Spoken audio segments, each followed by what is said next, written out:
This is what I think will be the last mainline gameplay video for the Great Ace Attorney Chronicles. Emphasis on I think, because I may not be as close to the end of the game as I think I am, but I think I'm pretty close. So, this first point I'm bringing up here, what's on the screen and what I'm recording right now, is I believe it's the PlayStation game cover image. But you see the same image on Steam, and so every time I play the game, I have to click on it to get into the game, and then I see it as like a banner above the button, the UI stuff I click to start to launch the game. So every time I make new recording of this game, I have to see this image a couple times. And we see basically a collage of the various characters in the game. We have Lestrade, we have Soseki, we have the inspector who coughs up blood, which I forget his name at the moment. Miko Toba. It's kind of a funky art rendering of him that's unusual. So he's not immediately recognizable, but I believe that's Yujin Miko Toba. We have Genshin Asogi way back in this little guy. Seishiro, Herlock Sholmes, Iris Wilson, Von Zeke, Barak Von Zeke. This guy back here, because we don't want to be redundant with Barak Von Zeke, is probably Clint Von Zeke. Spectre Gregson, Eggert Benedict, which I believe his real name is Grayson or something like that. Susato, Susato's friend, which I don't remember the name of. Kasuma Sogi, of course, the main character, Rinosuke Naruhodo, right in the middle. And we have Male Strongheart back here. Now, when I first saw Male Strongheart I believe we started chapter 3 of the first game, the Great Ace Attorney Chronicles Adventures. The first one's called Adventures, the second one's called Resolve. At first sight of him, I probably made some comment like, this guy looks like some sort of final boss or villain, and I can see this guy having a breakdown. Well, after that, you have some dialogue with him where he says, you don't want to represent McGilded in court because you just have this lack of resolve, making him sort of look like he was a mentor figure of some sort. He was some sort of sage, which kind of gave me my doubts. But I don't think it was directly after completing that first segment, but a couple episodes later, sometime while I was not yet done with the first game, I looked at the cover art and I noticed that this guy, which I didn't really notice the unicorn gabble until now, is Lord Strongheart, but with his back turned, and he has this very central raised above the main character position with this putrid green glow emanating from him, which we would say, okay, it looks pretty obvious that he is the villain because he's drawn in the style of a villain and with the same positioning on the cover art that you would expect that the villain would have, right? Usually Van Zeke kind of has that too, because it's that big kind of face in the upper left corner sort of villain look. But so does Strongheart, and of course, Eggert Benedict, who's the villain, who's the kind of like the person you convict on the final case of the first game, also has that green glow as well. There's a correlation; both have the green glow, and so essentially, before I even finished the first game, based on the cover art, I had this kind of renewed sort of suspicion that Strongheart was the main villain at the end. And I meant to say that, and in some episode, like at the beginning of some episode after that, because as I often say, I like to actually say what I'm thinking. I don't like to hold it back to avoid like spoiling the audience if they haven't thought of it yet or something, right? If you buy this game and play it yourself, if you want that kind of experience, right? You watch me play it because you want to see how I react to what the game presents to me. But I keep forgetting to do that. So I kind of act. So it ended up kind of looking like I was thinking I was this big genius from just the context of the game itself, knowing that Strongheart would be the villain, the big bad in the end, when really it was just obvious from the cover art, and anybody else probably already knew that, and you probably already knew that too. This kind of brings in it brings in the whole subject of spoilers in the cover art, which happens sometimes. I didn't actually see this, but I've read it on TV Tropes after finishing playing Ever 17, that for different ports of the game, like the PSP version and the PC version and the I don't know what versions they came out with of that, but Dreamcast, whatever, different ports they had, they would put various very large spoilers for the game in each of the different platforms' cover art. And that really upset the fans. And this will probably upset the fans too. Why'd you put something that when you play the game seems to be acting like it's trying to keep secret so prominently in the cover art and not a secret in the cover art? It's like you're nullifying all the work it took when writing the game to keep this thing a secret and make the character have to go through like some thinking to figure out the secret. So like from the game, you would think that they wouldn't want you to know that until the end. But then from the cover art is like, no, you should know that from the start. So that's why I knew, and a big part of why I knew that this whole thing where Strongheart would turn out to be evil would happen. And it's a disappointment with the cover art. It's also a disappointment with me too, because I didn't say this earlier because I kept forgetting. So now it's out of the way, and now it just said. Okay, so now in the interim between, I guess 2 recordings ago and this recording, I actually tried to sit down. Well, I could have done it standing sometimes. It's just an expression. Sit down as an expression, and actually read The Hound of the Baskervilles, because we're gonna dig up the professor case from 10 years ago, and apparently how the professor killed his victims was via the use of a hound. And the old investigation into the case by Herlock Sholmes and Miko Toba inspired Iris's The Hound of the Baskervilles. And I'm saying it like Baskervilles. It's spelled like Baskervilles, but we're British, so there are no R's, so it's Baskervilles. The Hound of the Baskervilles. So, I'm going to now spoil the whole thing. So, maybe I'll put chapters in here if I remember to do this. I'm going to post it, I'm going to like upload this like several weeks after I record it. So I might say I might put chapters in the description, but I'm not going to listen to this audio all over again. And so I'll forget to do that. And so that may or may not be true in actuality. But, so maybe you could skip over this if you want to. So, but I thought it was kind of important to know what acts like the plot of the Hound of the Baskervilles, because a lot of sections of this game story are based off of it. So essentially, Herlock Sholmes, they're doing the real deal here. Sherlock Holmes, however, over the course of this, I'm probably going to say Herlock Sholmes by accident at some point. Herlock Sholmes gets a visit from a man named Dr. Mortimer, who's a medical doctor who lives in a rural region. So throughout the story, they use this term, the moor, which I guess is a British way of saying like an undeveloped piece of land. In the United States, we would just call it rural. We just use the term rural area. We don't call it the moor. There isn't any sort of mystique about undeveloped land anymore. But there are homes there. It's just that the plots of land are larger and the neighbors are more widely spaced from each other. It's not like a neighborhood or like a tract situation, developer, whatever.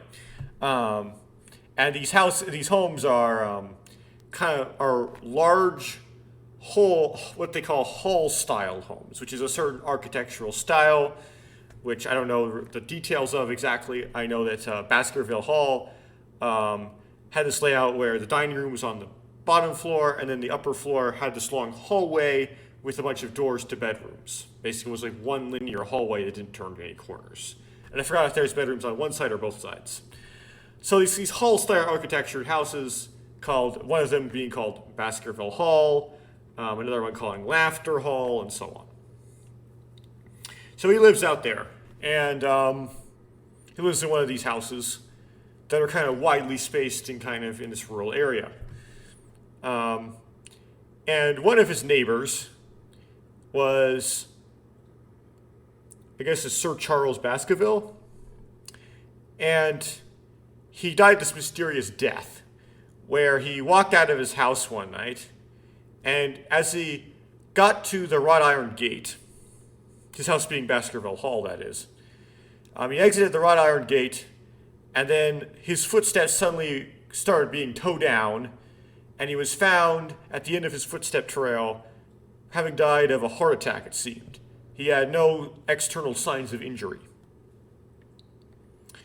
And as far as the government was concerned, he just seemed to die in some freak medical problem, and being an old man that he was. And so Dr. Mortimer took the effort to figure out who the heir was to Sir Charles's estate, and sent some communication off to him, and his name was Sir Henry Baskerville, and he happened to be living in Canada at the time, that he had inherited his uncle's estate, and he could come and occupy the home of his uncle, which was Baskerville Hall. But when Dr. Mortimer was examining the scene of Sir Charles's death, he noticed the footsteps of a hound leaving his body, the footsteps of a giant hound. And the reason why this matters is there's this kind of wives' tale or folk legend revolving around one of the previous owners of Baskerville Hall. His name was Hugo Baskerville. And that was basically that he was a very coarse-talking, a very vulgar and drunken man. But he had set his sights on a maiden that he wanted to marry, and she didn't want to marry him. But at some point, he kidnapped her, and he, imprisoned her in one of the rooms on the upper floor of the hall. And while he had her imprisoned, he threw a party with a bunch of his friends, and they all got drunk. And he said a bunch of nasty stuff while drunk, and this woman overheard him say it. We don't know what these things were, but they're vulgar things that you don't want your husband to be saying. And she eventually breaks out and runs away. And Hugo and his friends figure out that just happened. And one of his drunken friends at the party said, "Unleash the hounds on her." And Hugo happened to have a pin full of hounds, hunting hounds, at his home. And so he just takes up that suggestion, even though most of the party at the party do not think this is terrible. It was just one guy's kind of offhand comment that he yelled out. But Hugo goes through with it and unleashes the hounds on her, and the hounds go chasing after her, and Hugo and his friends go chasing after the hounds on their horses.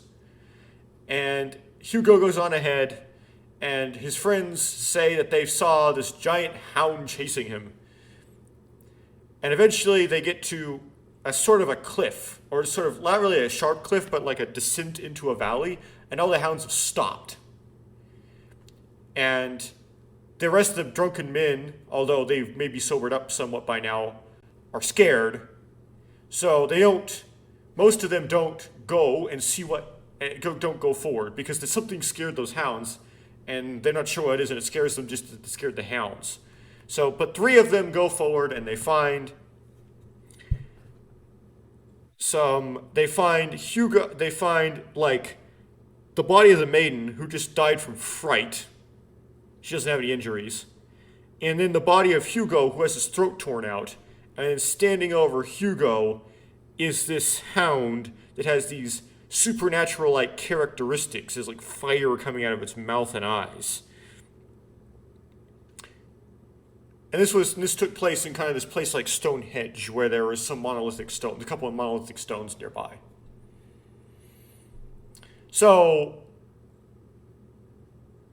anyway, that's legend. So that's significant because now when Sir Charles died, who did not have a reputation for being a jerk like Hugo, he was apparently a nice guy.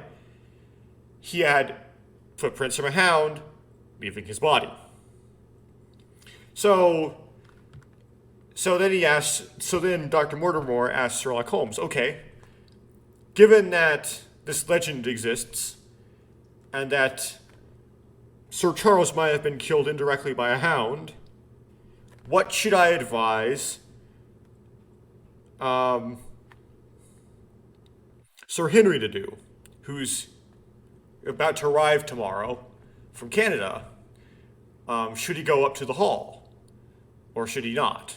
Because he might get killed if he goes there, and by a hound. And Sherlock Holmes finds this rather interesting, and so he says, "Well, bring him here tomorrow." So Dr. Mortimer comes the next morning with Henry Baskerville, and they explain to Henry the legend of the hound and what happened to Sir Charles. And Henry says, "Yeah, I'm going to go up there anyway." So, but he was staying at a hotel for a couple days. So, Dr. Mortimer accompanies Henry back to the hotel, and they ask Mr. Sholmes, "Would you like to also follow Henry back to the hotel?" And he says, "No, no, it's fine." But then after Mortimer and Henry leave to go back to the hotel, Sherlock Holmes and Watson go follow after them in order to follow somebody who could be following them. Why does this why? Well, that's because I glossed over an important detail. So Sir Henry had gotten a message the previous day, kind of handwriting on it was somewhat sloppy, so he couldn't tell where it came from. That said, "If you value your life and your reason, do not come to the moor," or something that's a paraphrase. And it was written, and only the word "moor" was written by hand. The rest of it was written using clippings from a newspaper glued onto the paper. So that's why Sherlock Holmes thought that there was someone might be following Mr. Baskerville around. And it turns out there was somebody following Henry Baskerville, and he was using a stagecoach to do it. And he had a beard. Anyway, when Sir Henry gets to the hotel, back to the hotel, he finds that he has a boot stolen. He left out 2 brand new boots that he bought for cleaning, and one of them got stolen. He only got 1 boot. Anyway. So I don't remember all the details here, but essentially they managed to track down this driver of the stagecoach, and the driver and asked him, "Who was it that you were driving around?" And the stagecoach driver said that his name was Sherlock Holmes, which means that Sherlock Holmes figures, "Oh, this guy knows that I'm on his trail," right? Now it wasn't Sherlock Holmes; it was somebody who just gave that name. But basically, when you do that, you start telling Sherlock Holmes, once he interviews your driver, that ha ha ha ha ha, you don't get to know what my name is, right? So, I'm trying to remember what other important details that come up. No, not really. I guess the next one is the next day. Henry left out a pair of his older boots, and one of those boots got stolen. But then the new boot got returned to him, but kind of in a weird way, where it's kind of stuck in the corner of a room that he was eating breakfast in or something. And we figure out, this is kind of skipping to the end here, but just in case I'll forget to say why later. The reason why the culprit, we'll figure out who it is later, returned the new boot and grabbed the old boot, was because he needed something that had Henry's scent, and the new boot wouldn't have had his scent. Anyway, Sir Henry has one of his old boots missing, and he buys a whole bunch of new clothes in London. One of those being a new pair of boots. So then Sherlock Holmes is like, "Okay, you can go back to Baskerville Hall. I could accompany you there, right, to help you solve this case of what happened to your father, not your father, your uncle. But, just in case, there's actually a real hound out there." but I can't go myself because I'm investigating a blackmail case. So I'm going to send my friend. He's voluntold Watson to do it. So Watson is going to do it. Watson's going to go with you and live with you for a couple weeks at Baskerville Hall, just to make sure you're safe. And Watson's like, "Oh, I'd be glad to do that, sure." So Watson goes down there and lives with Sir Henry for a while, and you get introduced to some of the people that live nearby. They're neighbors. They're not like near neighbors because it's rural enough to be called a moor, but they're neighbors. So one of them is a quote unquote naturalist. More specifically, he's an entomologist, someone who studies insects, named Mr. Stapleton. Another is a guy who likes to entangle himself in legal complications, known as Mr. Franklin the Crank, I guess. He's kind of this fat man. He isn't really a lawyer, he's just like someone who likes to fight people in court as a hobby. Dr. Mortimer, who saw some benefit to make sure that Baskerville Hall was occupied. That's why he took it upon himself to find the next heir of the Baskerville estate. And there was, I don't know if I remember all of them, but those are kind of like the three that I remember. And the Baskervilles have a butler, and his name is Mr. Barrymore, and they also have a maid who's Mrs. Barrymore. So they have kind of two servants.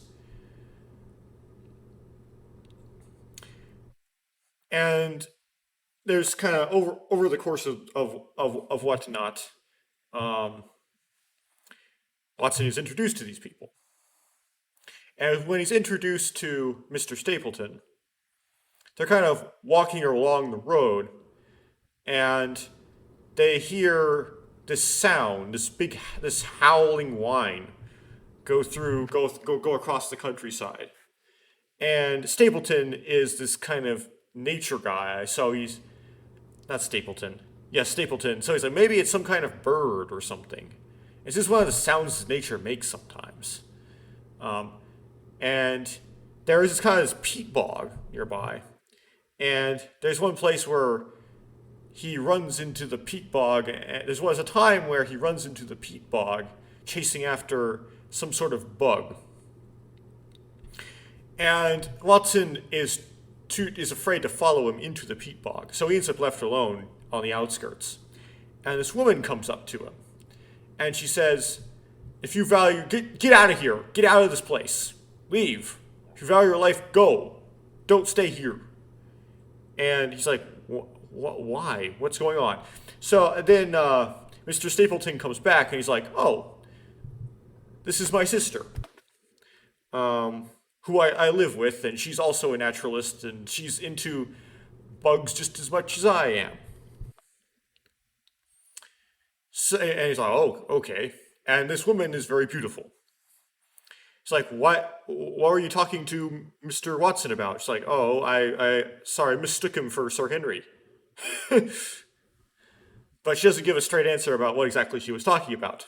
But we now learn that she had intention to tell Sir Henry, who she mistakes Watson from, to get out of here. Right? Get out of here.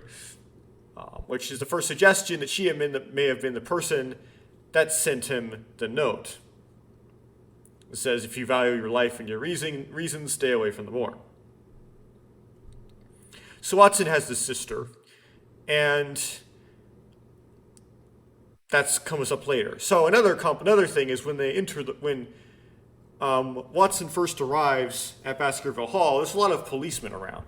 And the reason is there's a fugitive hanging around the area whose name is Selden. And apparently he's a serial killer of some sort. Anyway.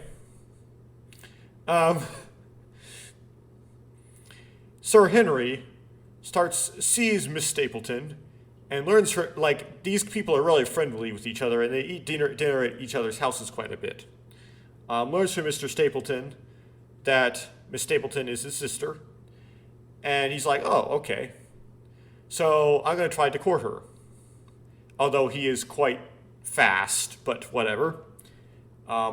Tries to get her by himself and convince her to marry him. And he gets interrupted in doing so by Mr. Stapleton, and Mr. Stapleton rages at him, right? And over the course of this conversation, where Sir Henry is trying to win the affection of Miss Stapleton just keeps telling him, "Get out of here, leave," but without any specifics. She just like, "Get out of this place." That's all she's saying, and she doesn't want to change the subject off of that. So Sir Henry gets caught trying to court Mr. Stapleton's sister, and Mr. Stapleton later apologizes to Sir Henry for saying, "Okay, she's single, she's eligible, but she's like, I'm lonely, and she's the only person I live with, and so, I kind of lost my cool at you. But maybe could you please lay off for a while?" So anyway, so that happens. Another thing that happens is Barrymore likes to sneak around the house at night, the butler. And Watson notices that Watson in his really quiet tiptoeing, notices he likes to go to a specific unused empty bedroom and shine a light from a candle out the window. Every night. Well, not every night, but, every few nights. And so he tells Sir Henry this is happening, and Sir Henry and Watson catch him in the act one time, and ask him, "What are you doing?" And they eventually manage to squeeze out of him, or his wife more rather, because his wife, hearing the commotion, eventually walks in, that I forgot if Selden is Barrymore's brother or his wife's brother. They're both Barrymores because they're a couple, but I think it's actually his wife's brother. And what the signal that he's showing with his lamp is the coast is clear for Selden to come up so that Barrymore can give him some food. Because he's out in the middle of nowhere and he has no way of getting any food. In other words, Barrymore is kind of aiding and abetting his brother-in-law, Selden, who's just kind of a fugitive hanging around there. So Sir Henry and Watson go running outside, trying to find where the lamp that would have answered the lamp signal of Barrymore was coming from. And they indeed find Selden, but when they approach Selden, Selden flees and they can't catch him. On their way back to the house, Watson notices a figure silhouette for a moment. Someone who's too tall to be Stapleton, too skinny to be Franklin, and could possibly have been Barrymore, but there would have been no chance for Barrymore to have gotten out of the house. So he doesn't know who this person is. And then he looks back at him and he's disappeared. So he believes there's a mysterious man hanging out there in the moor that is not Selden. So the next day, after this incident, Barrymore gets in this argument with Sir Henry, saying, "If I volunteered the information to you that Selden was out there and I was helping him, why was it you didn't take that and betray me and go try to capture Selden to turn him into the police?" They said, "Well, because he's wanted for the police for murder." And Barrymore oddly does not deny this. He just was, "I don't really care about whether or not he's in trouble for the law for him. I just want to help him escape to the United States, essentially." But she manages to convince Sir Henry to just kind of let the thing go and not contact the police about Selden. And Sir Henry's like, "Well, we're kind of abetting a criminal, but we'll just find whatever." And Barrymore's like, "Okay, thank you. In return, I'll tell you something that I found in the rubbish basket of Sir Charles. I found the bottom of a note where the top part had been burned, and it says burn this letter, and it's signed LL. So, Watson asks Barrymore, okay, is there anybody you know anybody named L that you know of? Eventually, Barrymore comes out with a name, Laura Lyons. And she was the daughter of Franklin, which isn't really that relevant. And she was in a marriage she didn't like, and she was trying to get a divorce. But that cost money. And she lived in town, the nearest town, and that town is called Coombe Tracey. So the next day after that, Watson goes down to Coombe Tracey to interview Miss Lyons. And he gets out of her that, yes, she sent that letter. One more important thing in this letter. This letter told Sir Charles to meet her at 10 p.m. outside his house. So supposedly when Sir Charles died, when he got shocked by the Hound, he would have been trying to go to a meeting with Lyons, because Lyons asked for a meeting with him. So what she needed was money to complete her divorce.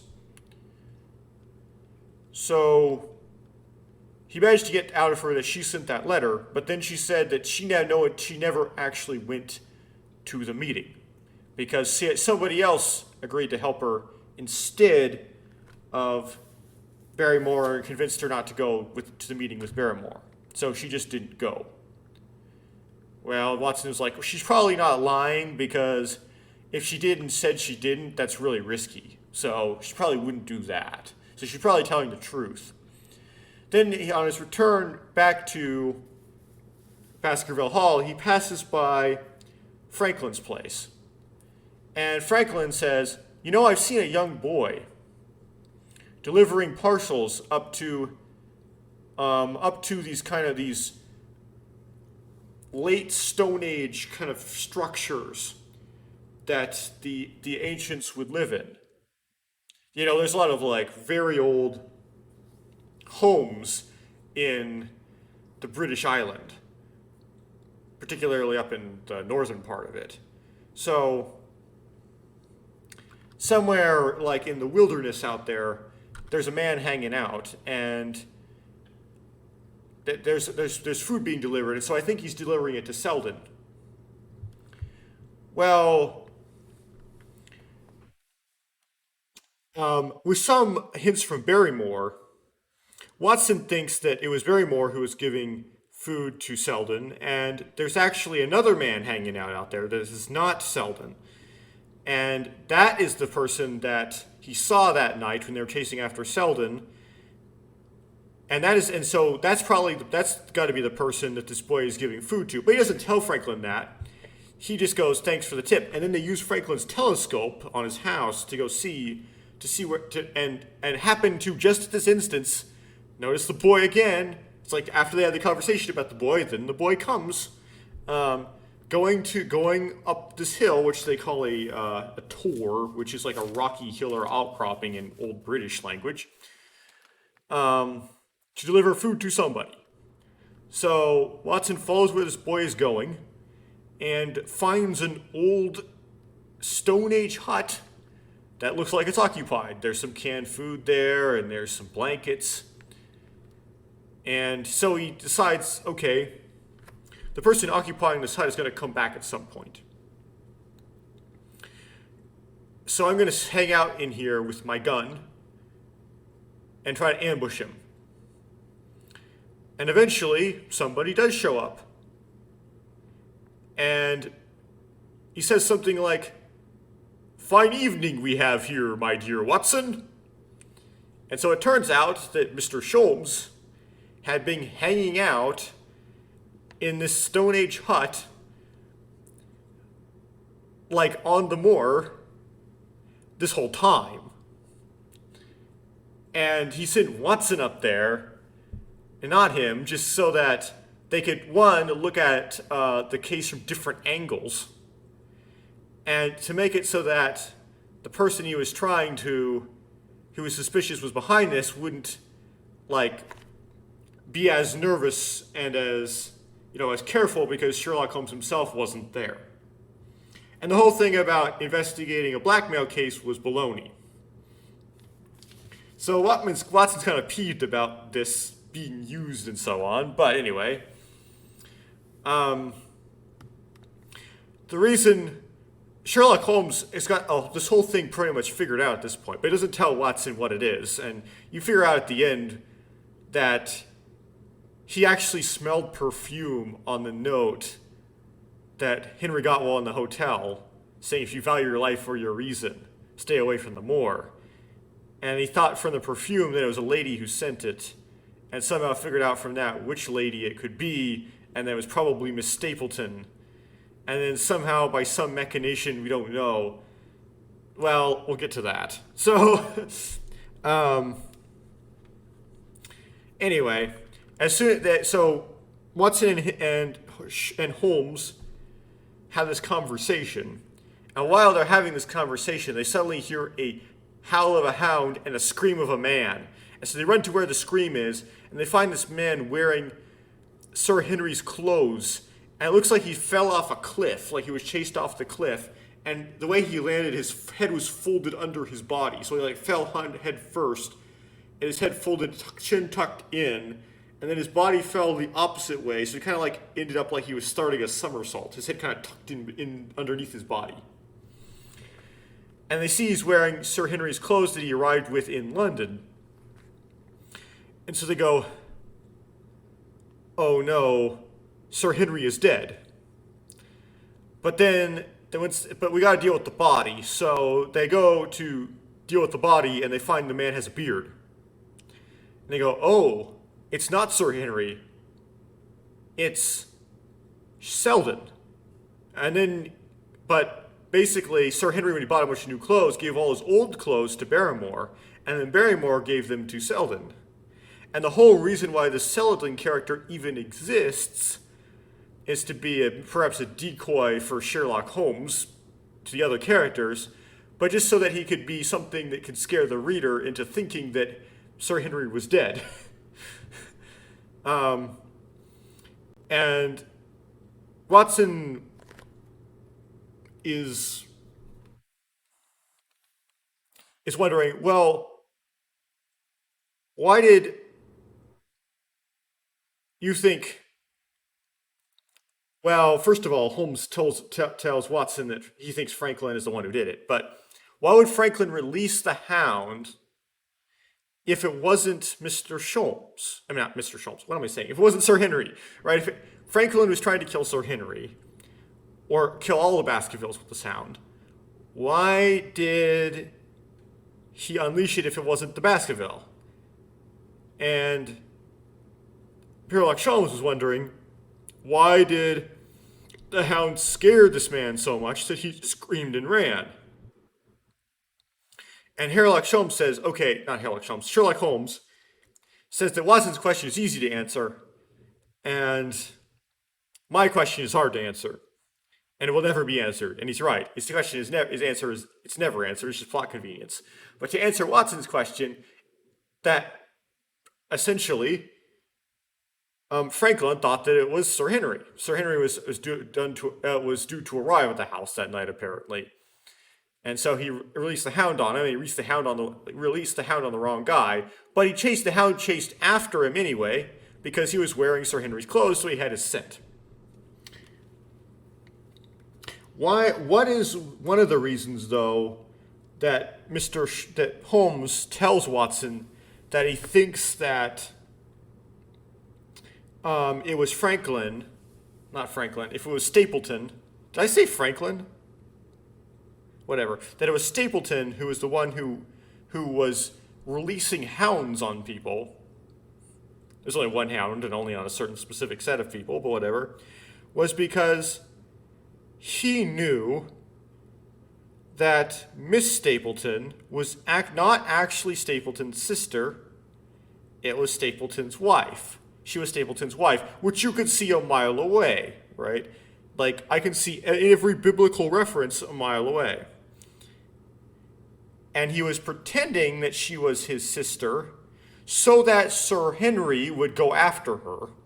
Again, I could see biblical references a mile away, so that's kind of backwards. But anyway, but And so he must be up to no good if he's doing something like that, right?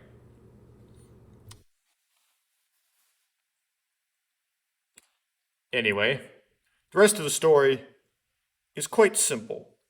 They essentially, Inspector Lestrade, Watson, and Henry, and not Watson and Holmes, so Lestrade, Watson, and Holmes lie in waiting, and they convince Sir Henry to go have dinner with Mr. Stapleton, and they wait for Mr. Stapleton to release the hound on Sir Henry, and when he does so, they shoot the hound, and then they have and then Stapleton flees into the peat bog and is never seen again.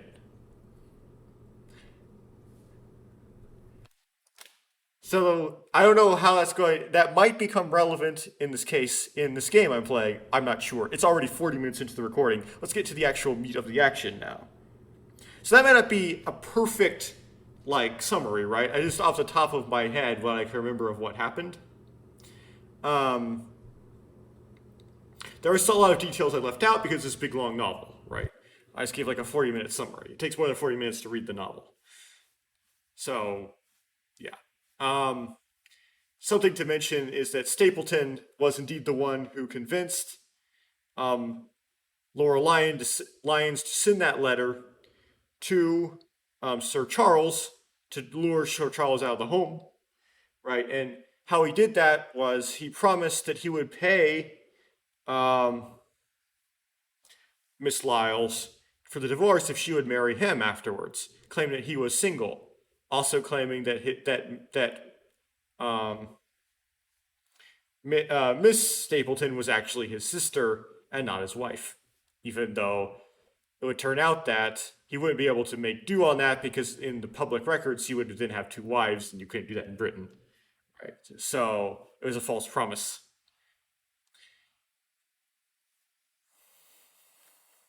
It's actually just like but this was a fun read or not. It took me a while to get into the novel just because it's kind of like an old school style written British novel, and I haven't read novels in I guess like 6 years at this point, and I kind of developed a the 21st century style of mind where you tend to skim things and try to look for the things that are important and you have a important to what you're looking for and have a really strong filter and are really good at like just identifying Google search results that are not exactly what you were looking for, essentially. And so it's hard to focus on one big, large piece of text and read it thoroughly and with good understanding from the beginning to the end. So I had to kind of dig that back up from my childhood, which I used to read a lot of novels when I was a kid. Some quite thick, but I kind of given up on that after I went to college. But once you get into it, you find that it's kind of like, I don't know, it's kind of like Uchakoshi before his time, or like Ace Attorney. With all the twists and the Chekhov's guns and the subtle things if you gloss over them, and then they show up as being really big and important later at the end and all that stuff. Sir Arthur Conan Doyle was one of the leaders in those kinds of things, but a little bit not as sophisticated as what you would read nowadays.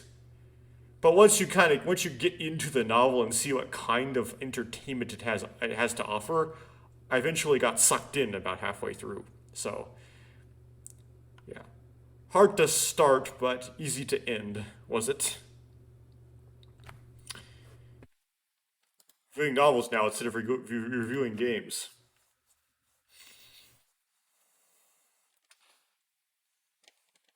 I guess I got to Franklin and Mr. Stapleton and all those people all mixed up. Stapleton's the bad guy. Franklin is kind of not that important a character. Okay, let's turn off the picture here. Cool.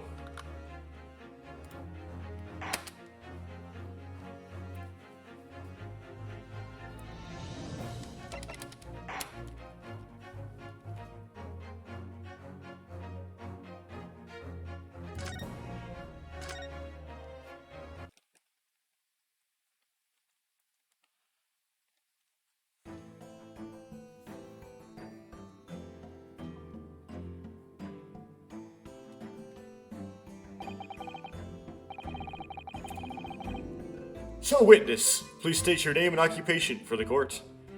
Yeah, I'm gonna mention one more time how very disappointed I am that Kazuma wasn't the person who murdered, like, by his own hand, Gregson. That would have made for a much more interesting story. But the story chickened out. I didn't want to make Susato's...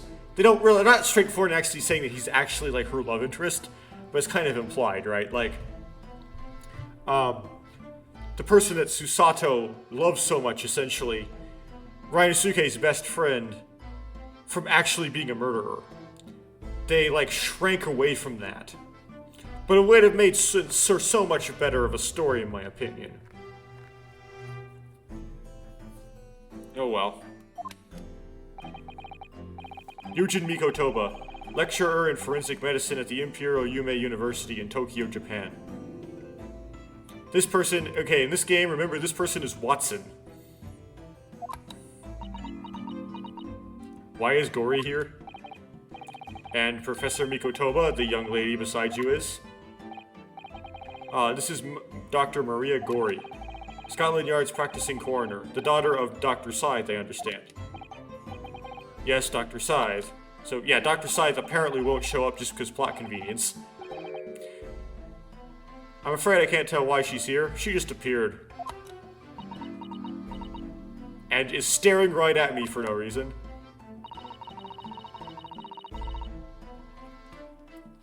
You summon the strange Japanese man as a witness to that autopsy. But you don't summon Mama. That makes no sense. She was there too. I mean, that's true. That's about the size of it. I've had her eyes boring into the side of my cheek constantly, whilst I was in the antechamber too. Poor man, the idea of it is making me shudder. For me, her scariness is completely overcome by her cuteness. Anyway, the revelation that Dr. Scythe that came to light some days ago defiled the reputation of the entire judiciary. She was therefore deemed unfit to appear as a witness in today's proceedings. Or she just didn't want to. The Ministry of Justice decision on that is final. Well, we wouldn't want any more perjury to be committed, would we?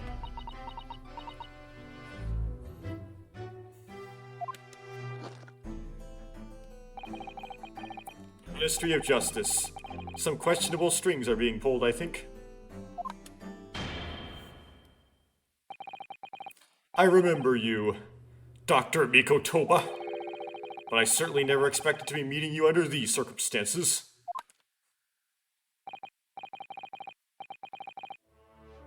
Yes, it's been a long while, Lord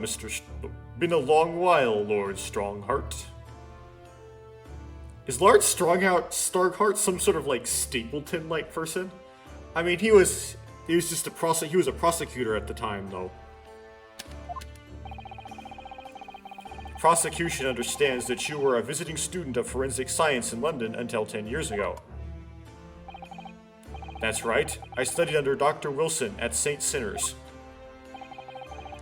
So you were present at the autopsy of my brother, Lord Clint Van Zieks? I was, yes.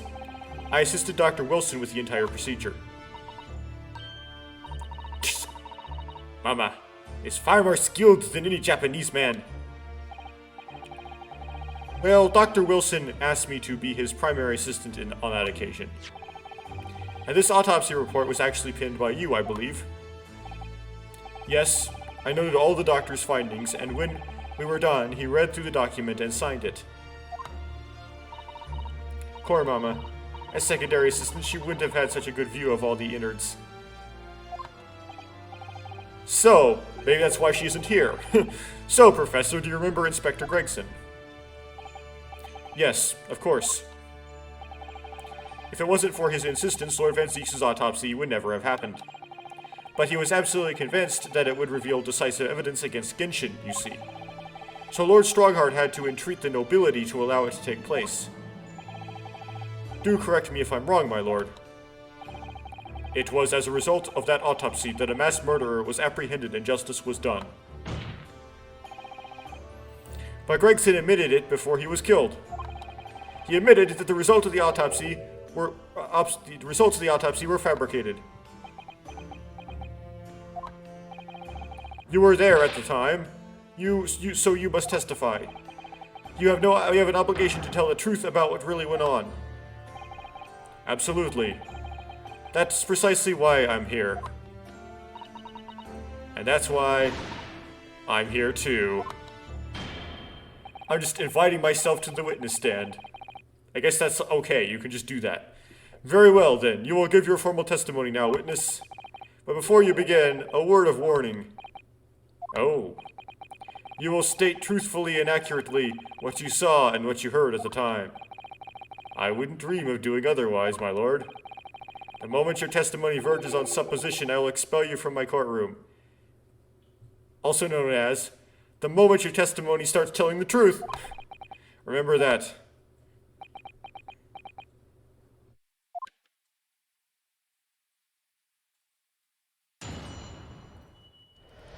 So he's gonna lie at first, of course. I'm gonna have to pull it out of him.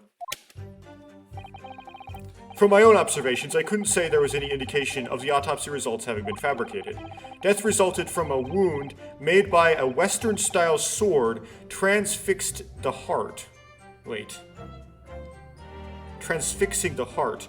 That I found a little strange. There were no other signs of internal injury, nothing questionable at all.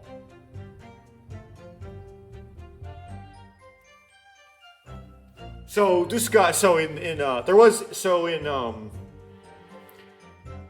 game based on the Hound of the Baskervilles, it wasn't like there was no injuries, there was a sword through the heart. It was just that beautiful but dangerous piece of evidence removed from the man's stomach. Presumed to have been swallowed by the victim as a way of posthumously identifying his assailant. They keep teasing me as to what that evidence is. No indication, nothing to suggest fabrication? Professor Mikotoba, are you certain about that? Well, nothing that I could positively identify as such, much less swear to it in testimony. Ah. Hehehehe. Here comes the breakdown. Well, that clears things up nicely.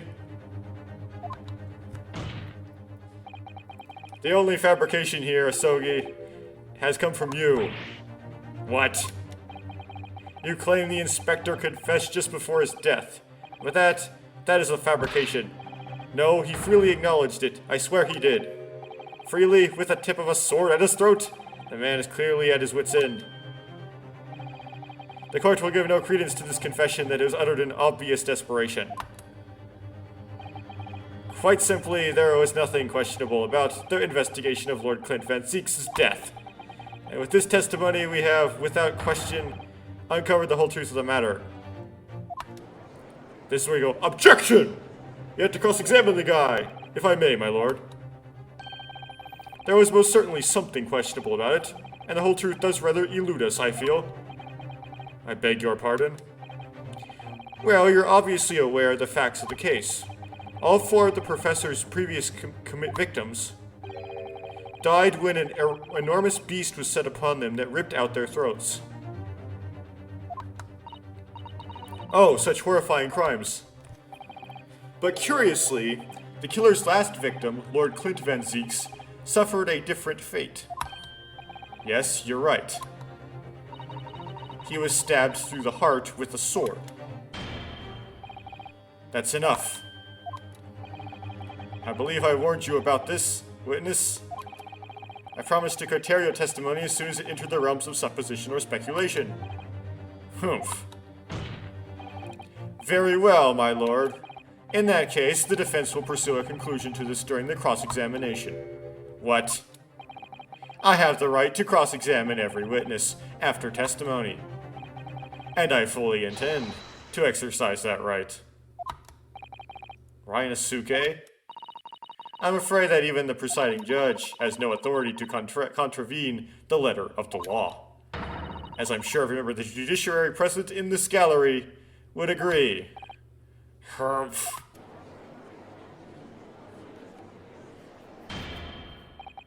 Very well, you may begin, counsel. However, the moment your argument strays from the established facts, I will not hesitate to bring the cross-examination to an end. Proceed with caution. Yes, my lord. I don't know if they're going to make this insta-death or not.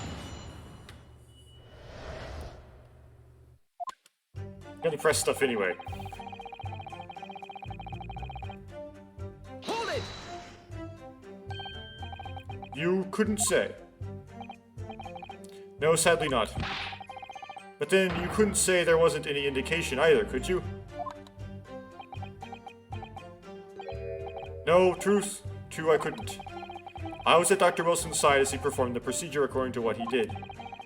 But at times, of course, he instructed me to fetch implements and such like. Whilst I was away from the operating table, obviously, I could have missed something. At those times, what was the secondary assistant doing? Following this Japanese man's orders to adjust the lighting or pass him implements. That doesn't mean Mama wasn't a vital part of the team. Quite yes. So would you kindly refrain from staring at my cheek like that?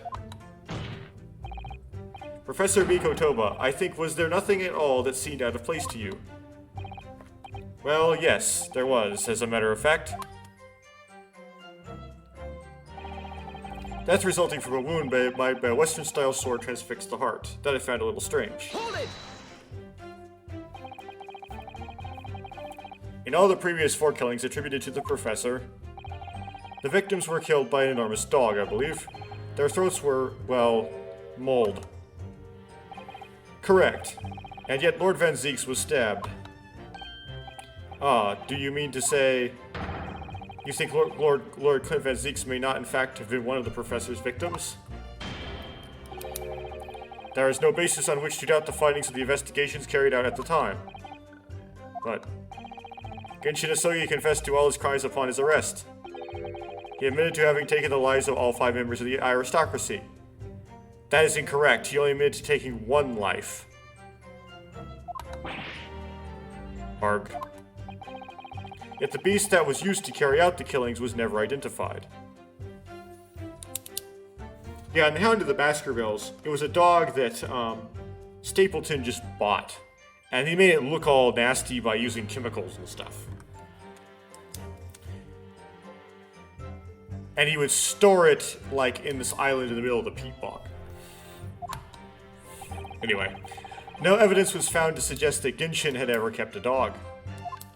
A true hound of hell.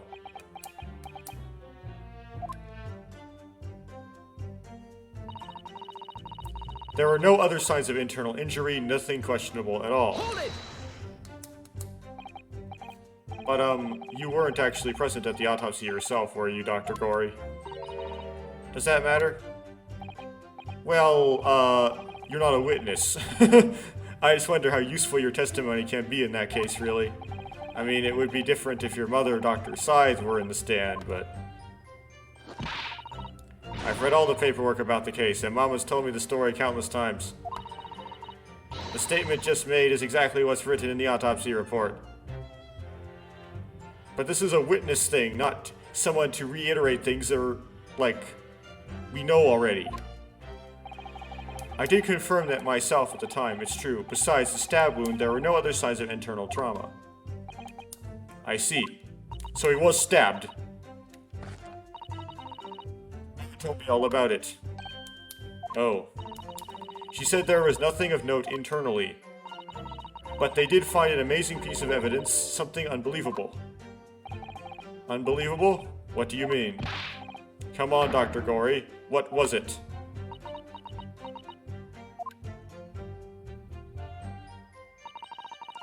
It's that beautiful but dangerous piece of evidence. Removed from the man's stomach. Here we go. What exactly was it, though? What does beautiful but dangerous mean? It means you, obviously. Well, it was sparkly and round with a hole. As if it might slip over a finger, perhaps. So, you mean a ring? It was a ring. Belonging to Genshin Asogi. My father's ring was inside the victim's stomach?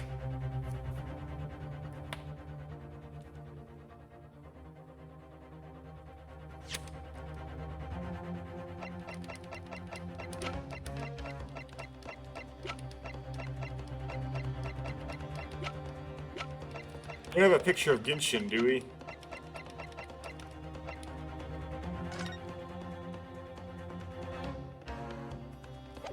Nothing's there.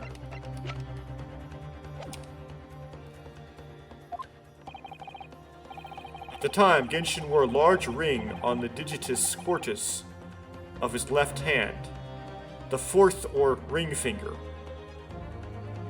which I understand is where you would wear a wedding ring in this day and age. Or wedding band if you're a man. I understood if it was some sort of keepsake. When my father left Japan for London 16 years ago, I was 8 years old, but I remember that ring. You do? My father's possessions were sent to our family home in Japan after his death, but the ring wasn't among them. Obviously not. It was a key piece of evidence. It remains under lock and key in the stores at Scotland Yard to this day. After the autopsy, Genshin was summoned by the police to check for the presence of his ring. It wasn't on his hand, of course. Moreover, there were deep abrasions on his finger where it had been pulled off.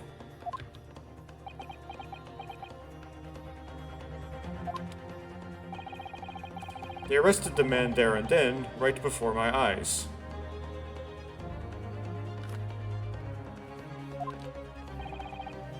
How could they? I brought the ring along with me today. What? Here it is, a bit dusty from years in the stores. Good gracious, yes, that's it. I haven't seen that in 10 long years. And that it was found inside the victim's stomach? Yes, I'm afraid so. Man, he's been practicing the grapes. What I mean by that is practicing swallowing things whole. You hesitated there, Professor Mikotoba. Should we read something into that? Well, it's just that thinking back now, I didn't actually witness the moment it was extracted from the victim's body. Oh my, really? At that precise moment, Dr. Wilson had asked me to fetch him a new scalpel, you see. Dr. Gorey, the removal of the historical evidence from the stores requires my consent, does it not? If I came to be here, the court cannot deny that this is crucial evidence for today's proceedings. Very well, you may submit it. Because we couldn't think of any other dialogue for Strongheart to say. It had to get into the court record somehow, so we could examine it.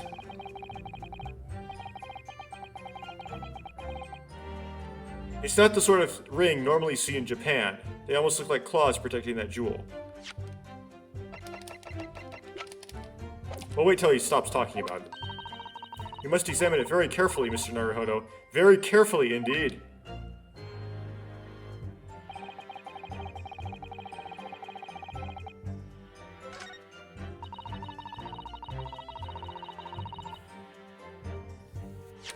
Okay, we're going to examine it before we do Barak von Zeke's last statement there.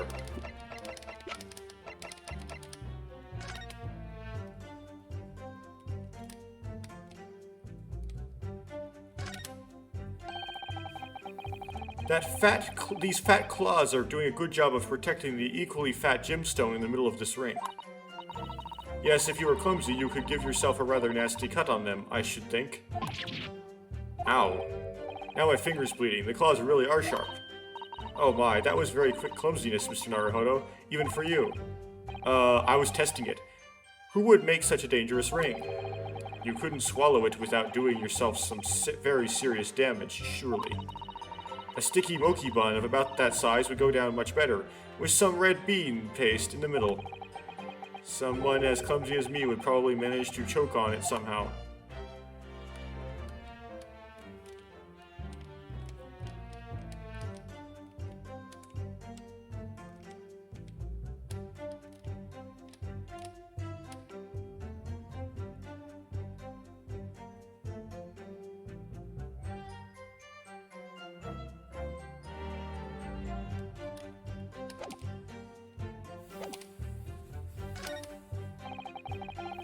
Presumed to have been swallowed by the victim as a way of posthumously identifying his assailant. Okay. Yes. That was the decisive piece of evidence that led to Genshin Asogi's arrest. Correct. After further investigations by Scotland Yard, the man admitted to his crimes. That's a lie. My father was no killer. Mark von Zieks, it was you. You twisted the truth to suit your purposes.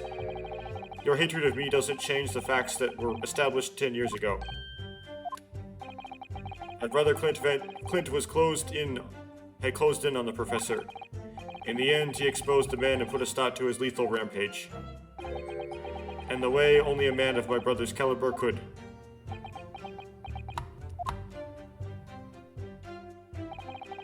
That's everything, is it? Poor father, you look so troubled. Perhaps because 10 years ago, something happened that's been weighing on his mind. Oh, I couldn't say were his words. That phrasing was very deliberate, I'm sure. I wonder if he's had his suspicions all these years. If that's the case, we need to use this cross-examination to prove what really happened, and remove any trace of doubt. If we could establish that Kazuma-sama's claim of fabricated evidence was true, we can't shy away from this now, even if that's what we might uncover. What we might uncover could lead to total calamity. Don't worry, Mr. Naruhodo. I'll be right beside you, whatever may happen. Even if the sky is falling down. So we're gonna say he couldn't have swallowed it because he would have cut up his esophagus, apparently. This one seems rather easy and straightforward, unlike some other ones I've not dealt with well.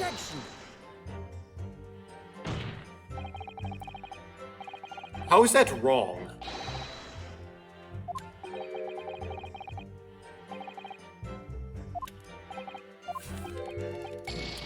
This one seems straightforward. Proceeds to fail.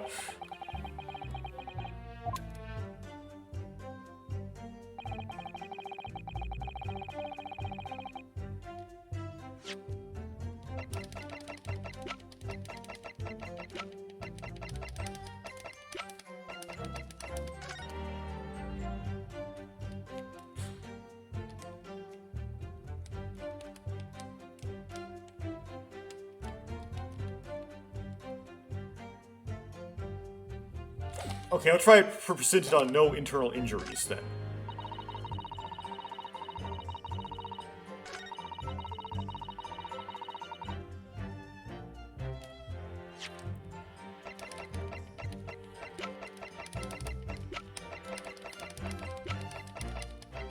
Objection! There we go. The court has heard that the ring was extracted from the victim's stomach. But you didn't actually see it being removed, did you, Professor Mikotoba? That's right. As I said in my testimony before, at that moment I was fetching a replacement scalpel for Dr. Wilson that Dr. Wilson had requested. In other words, you can neither confirm nor deny whether this ring, in fact, really came from the victim's stomach or not. What are you suggesting, counsel? That the ring was never in the victim's stomach to begin with. It's entirely feasible that Dr. Wilson fabricated that detail about the autopsy. What are you saying? That Dr. Wilson was in possession of the ring in advance, after it was somehow stolen from Mr. Asogi. And he produced it during the procedure, pretending to have found it there and then in the victim's stomach. Objection! Supposition at best. What possible evidence do you have to support such a rash claim? This evidence right here. That's the autopsy report. It's explicit in that report, counsel. Other than the ring, nothing unusual was noted internally, so I'm not sure how you intend to prove your point. You've already done it for me, my lord. The lack of internal injury says it all. What? To swallow a ring of this size would require considerable effort and determination. In addition to its size, there are sharp claws around the gemstone to contend with. My brother is a determined man, and on the brink of death even more so, I'm sure. He would have stopped at nothing to ensure that evil killer was brought to justice. But if he really had swallowed that enormous ring, it's inconceivable that no traces of its passage down his throat would would have remained as internal trauma. You just have Dr. Wilson just didn't notice, didn't cut the esophagus open. No.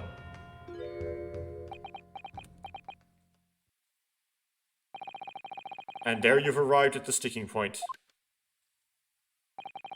That's precisely why I had my doubts about the findings myself 10 years ago. Then why didn't you say something at the time? I did. I still remember the conversation I had with Dr. Wilson in the laboratory that day. Look at this.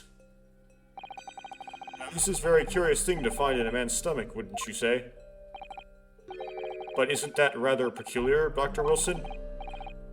What's that now, Mikotoba? Well, if he had swallowed a ring of that size, with those sharp metal claws that it has, surely you'd expect to see damage to the throat and esophagus, torn mucous membranes at the very least.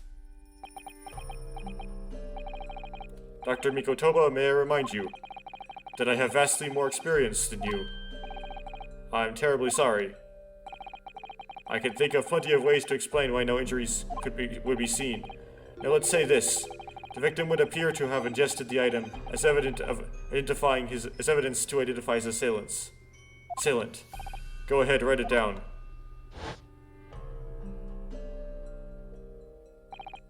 So I was right. Dr. Wilson deliberately fabricated the results of the autopsy to implicate my father. I'm disappointed, Counsel. That argument is nothing more than speculation. What? Dr. Wilson was Britain's leading authority on forensic science and autopsy work. There is no scientific basis on which to doubt the man's expert opinion. Pardon the interruption, my lord, but it's not science, not an issue of science, it's an issue of integrity. Damage to the mucous membranes of the throat is easily identified even in living subjects. Using a device called an endoscope, recently demonstrated in practical use in France. I want one. The government can pay. I don't think so. And Dr. Gory, rest assured that your removal of evidence from the stores without permission will not go unpunished. We open up the dead to find the truth. I beg your pardon? Mama, she chose to stitch her corpses up, with all her secrets inside. What's wrong? Dr. Gory, it's looking as though she's chosen to walk a different path to her mama.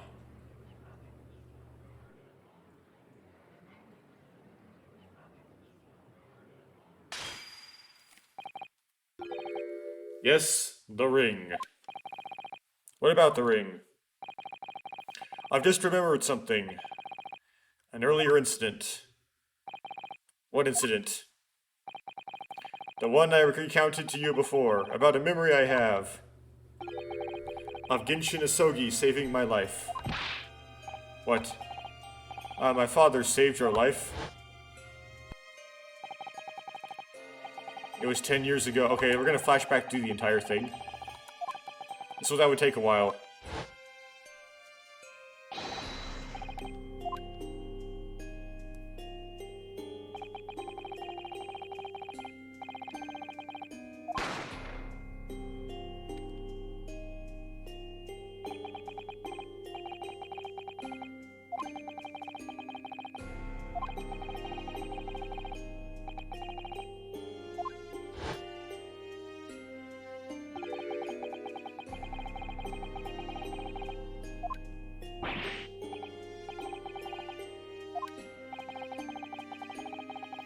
It was that on the ring finger of his left hand that he always wore that ring. Are you saying, I've always believed those thugs were after me, but now I'm starting to question if perhaps I wasn't the intended target after all. Wait, but Genshin was arrested 2 days after that attack, and in that short interval, the decisive evidence needed to indict him was miraculously found. You mean the ring was stolen from him? You think that's what those thugs were after that night? Objection!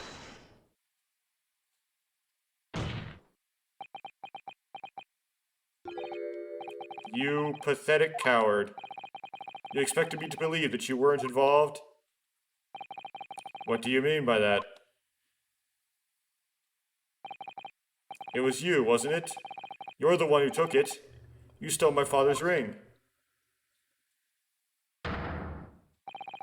You set the whole thing up so you could paint him as a mass murderer and have him Objection. Kazuma, open your eyes. Rinosuke, you must know deep down that the truth can be completely obscured even when your judgment is only slightly clouded. But at the moment, you seem to be floundering through a dense fog. Is that why you were so insistent I should be present in this trial? To see you like this?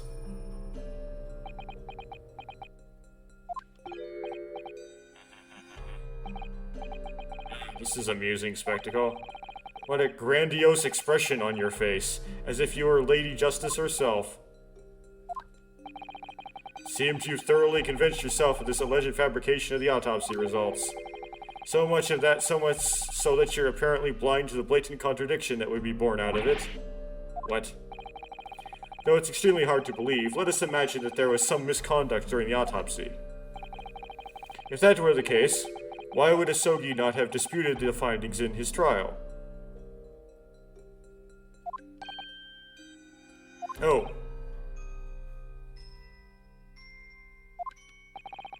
In that closed court hearing 10 years ago, the defendant never once denied the claims against him. Isn't that right, Lord Venzix? Yes, that is indeed correct. Upon hearing the verdict of guilty, he merely closed his eyes, quietly accepting the judgment. The actions of a man who has accepted responsibility for his deeds and resigned to his fate. But then... oh my. That is very strange. If Mr. Asogi did nothing to oppose the charges against him, then... that would surely mean that there was no fabricated evidence. An obvious conclusion at which you should have arrived many minutes ago, Prosecutor Asogi. Your twisted loyalty and clouded judgment are hampering your ability for logical thought. Somehow the Asogi papers contradict this.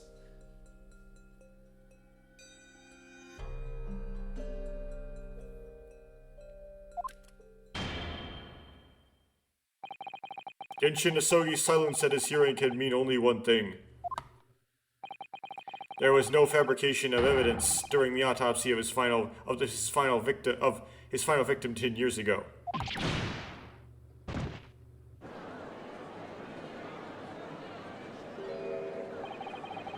If that autopsy was all above board, there will be nothing to stop Lord Strongheart bringing his trial to an immediate conclusion. Objection.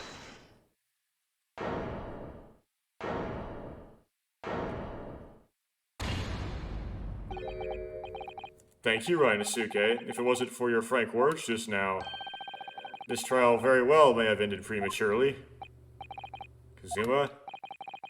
What's this latest absurdity, Council? My lord? Your reasoning is perfectly sound. But for one giant hole. I beg your pardon?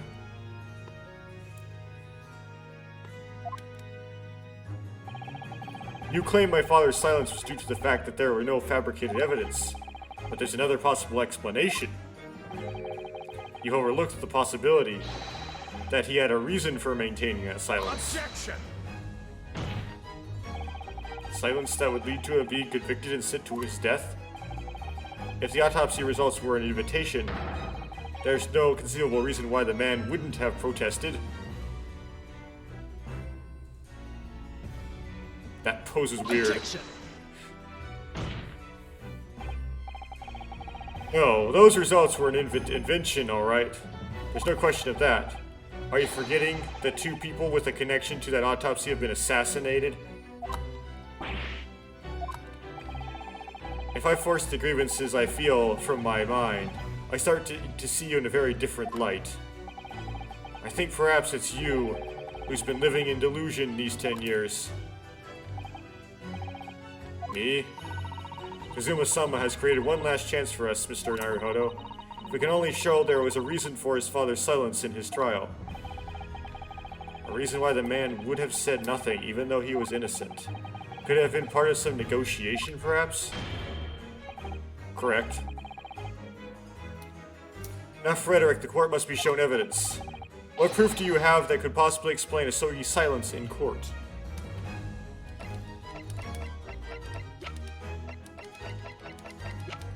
I don't know why this works, but it's gotta be the thing, right? Take that! This is the defense's answer to that question. Oh, I guess it's not.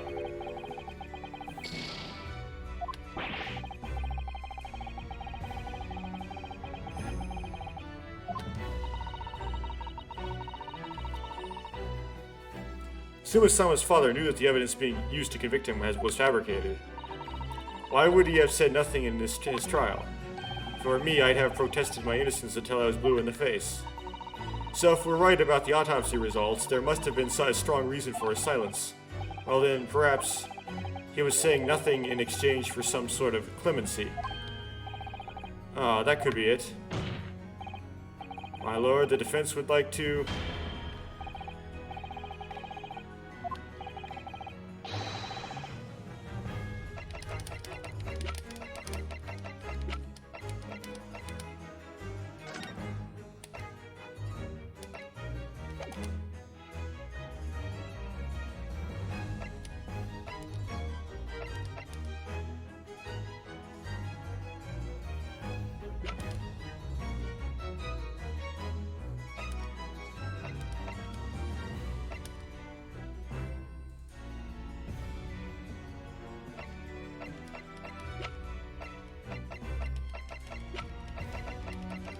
Go through these one by one.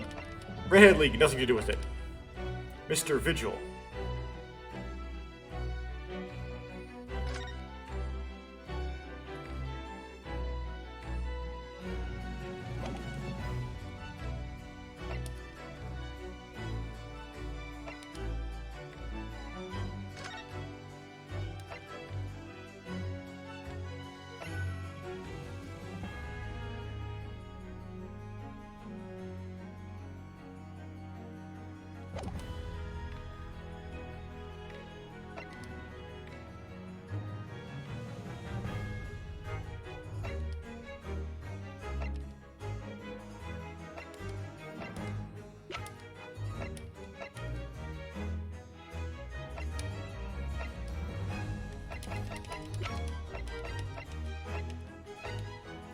Fine, we'll try this.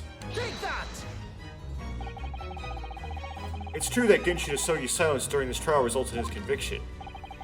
But that didn't actually lead to his execution.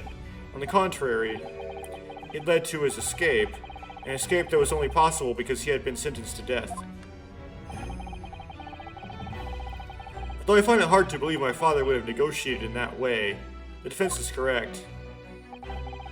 Fake execution, falsification of a death certificate, and a jailbreak inside a coffin.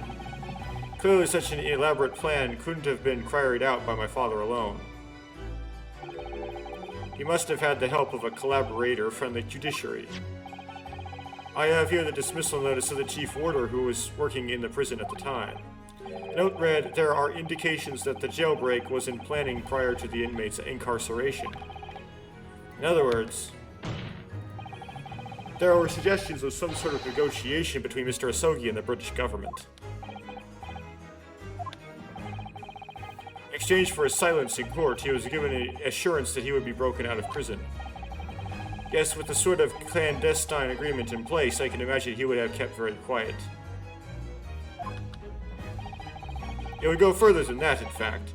I would say that the elaborate jailbreak of Mr. Asogi can be explained in no other way.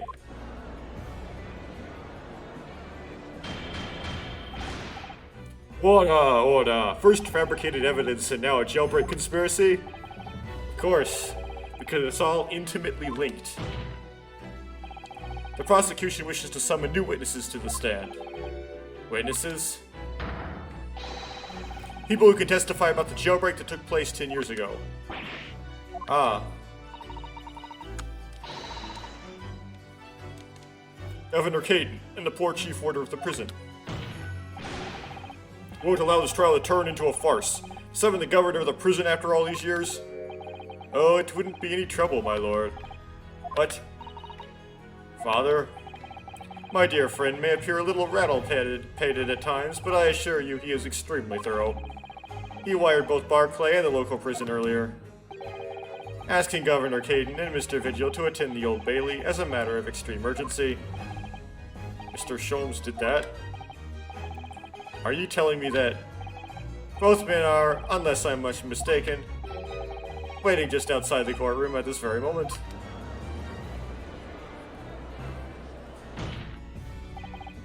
My lord, you must permit this trial to proceed as you declared at its onset. You promised that we would stop at nothing to uncover the whole truth behind these disturbing findings.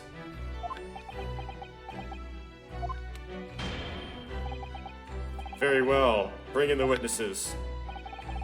Make no mistake, I too would like nothing more than to lay this business to rest once and for all.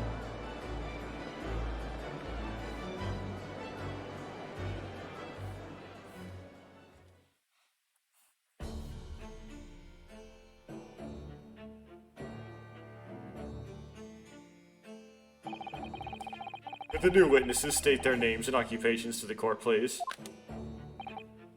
I, Barry Caden, Governor of Barclay Prison. Everyone calls me Gossip. I sell John Little, your other persona, if you don't mind.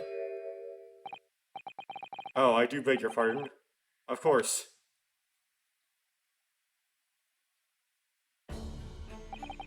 My name is Daily Vigil. I used to be the chief warder at Barclay Prison. The reason you've been summoned here to court today is to testify about the jailbreak of the so-called Professor 10 years ago. Gosh, the Professor, we've already been through all that before, a decade ago. And the conclusion was that there wasn't anything untoward happened. A convict escaped from your prison, Governor. Hardly what you'd call nothing untoward. Well, the convict's death certificate was somehow falsified after he's allegedly executed, and he escaped the prison inside his own coffin.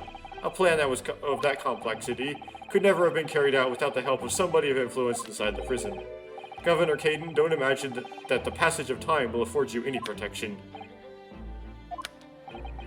If it turns out that you were involved in the plot to break Mr. Sogi out of your prison, then of course, the consequences will be very serious.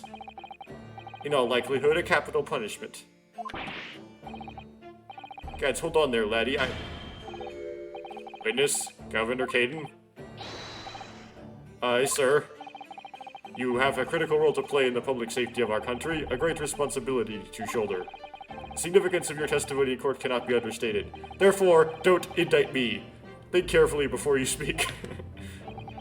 And Prosecutor Asogi, if you threaten the witnesses again, you will be held in contempt of court. My apologies, my lord. There's no disputing the fact that an intricate jailbreak plot was enacted 10 years ago. Clearly, you were both involved in some way. So you'll testify before the court now and explain exactly what took place. Very well, let the witnesses give their formal testimony. Tell the court everything you know of the plot to break Asogi out of Barclay 10 years ago.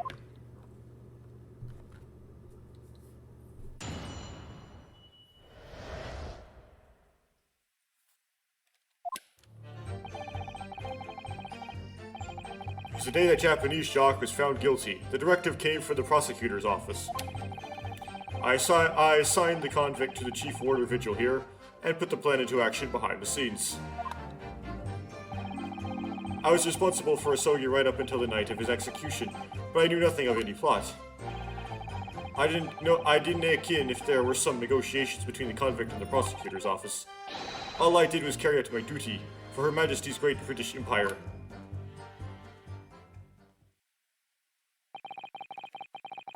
Director for the prosecutor's office, are you saying that that was the jailbreak plot? Aye, that's right. Who sent it? Who authorized that plan? I didn't make him that. You're not saying you don't know. Listen, there wasn't a thing about that professor case that wasn't unusual in some way. I didn't ask any questions, I just did what I was told to do. More than that, I couldn't tell you. I see. But if the jailbreak plan originated from the prosecutor's office, then one thing is very clear. As suspected, there were clandestine dealings going on between Mr. Asogi and that office. Jailbreak was promised in exchange for Mr. Asogi admitting to crimes he didn't commit.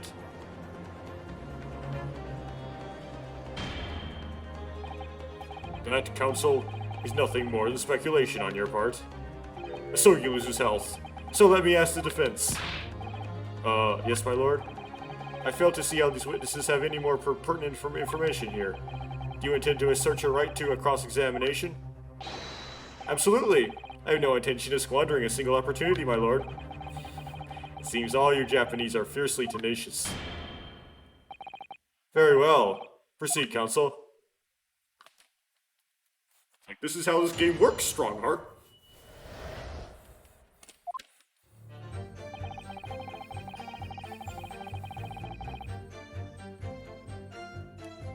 Hold it! And you say you don't know who actually issued the directive? Aye, that's right. All I can be sure of is that it was official. But it was from the prosecutor's office. That narrows it down to who could have issued it straight away. And it wasn't me. I can't even say with certainty that it did originate from the prosecutor's office. But there's no telling where it started. There's a fair chance it came from higher up the ladder. Basically, I cannot give you any indication of who was behind it. You can't be serious. All we can say for sure is that the order the order must have come from somebody in authority, I suppose. It's like the king. The likes of us on the ground as we were didn't bother with speculation. We just get the job done.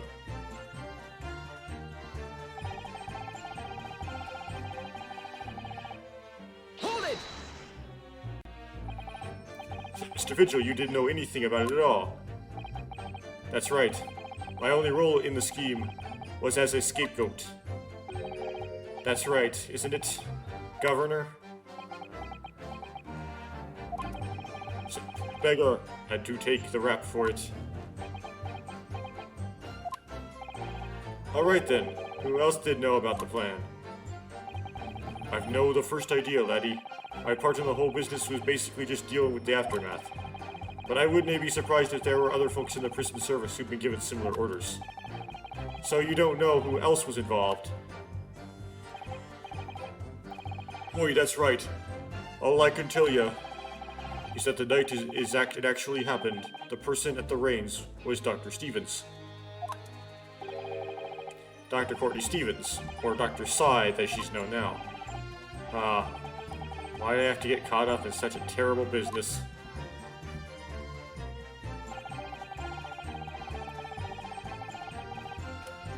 Hold it! Did you not notice anything unusual happening in the lead up to that night? Oh, everything was unusual, exception after exception. After all, it was the professor. The man had terrorized the country as never before with his crimes. In order to hide his identity, he was forced to wear an iron mask over his head. Hideous treatment. The fellow was surprisingly docile for someone who'd taken the lives of 5 of the country's nobles. Being the chief warder, I was the only person permitted to approach his cell. I can still hardly believe that I was duped by my own country. I believe you jumped from the window of the governor's office when the jailbreak was blamed on you, didn't you? Bosh, Vigil. I cannot apologize enough. No, Governor, I don't believe you can. It won't change what's happened. What else can you tell us about the situation, Governor Caden?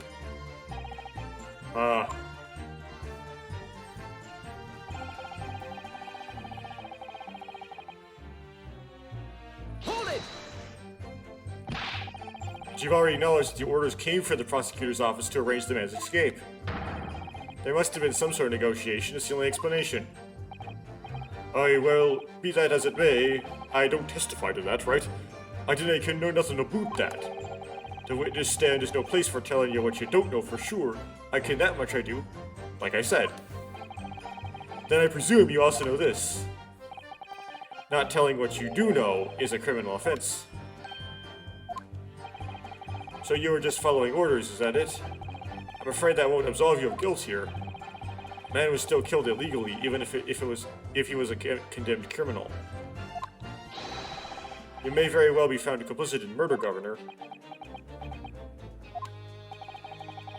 So that's what it's to be, is it? Even with the threat of conviction, you won't break your silence.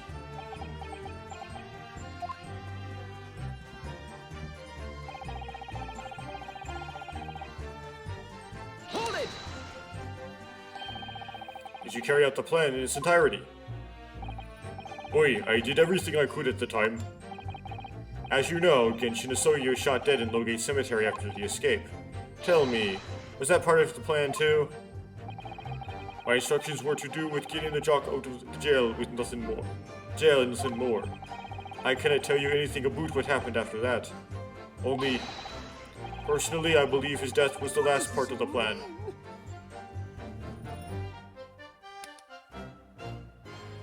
Excuse me! Mr. Vigil, is something wrong?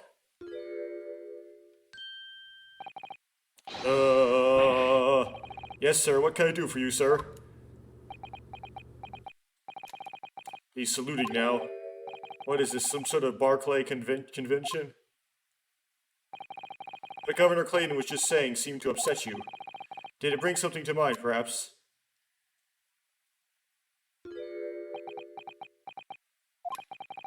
For the last 10 years, I've completely blotted out the memories of that time from my mind. I was betrayed by my superiors, in the name of my country.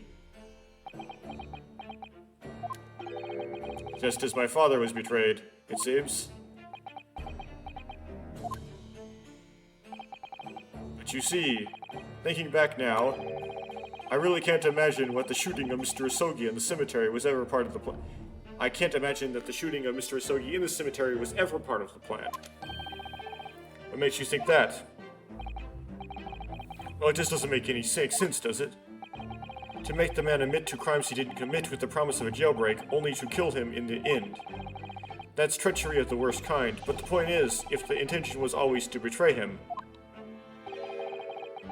why would there be any need for all the shenanigans of an escape? Right, you just execute him anyway. You promise he'll get off, and then you execute him anyway. Ah. Yes, that's quite true. If whoever negotiated with Isogi never intended to keep him or her end of the bargain, it would have been far simpler just to not keep their end of the bargain. Let the man be executed in prison as dictated by his sentence. It all happened in that vast chamber of secrets that is Barclay behind the high prison walls. I suppose nobody knows what really went on in the execution room now. Yes, it's an unsettling mystery, certainly. Truth be told, there is a wee matter that's never quite made sense to me. If you believe there was some kind of negotiation behind the jailbreak between Isogi and a body at the top, it doesn't quite add up, does it? Governor Caden, I must insist that you explain these doubts that you have by amending your formal testimony. Gods, go on then.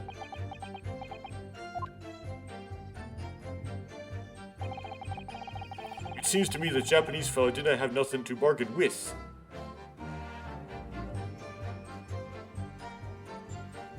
Hold it! Admitting to the crimes, that's what he had to bargain with, surely.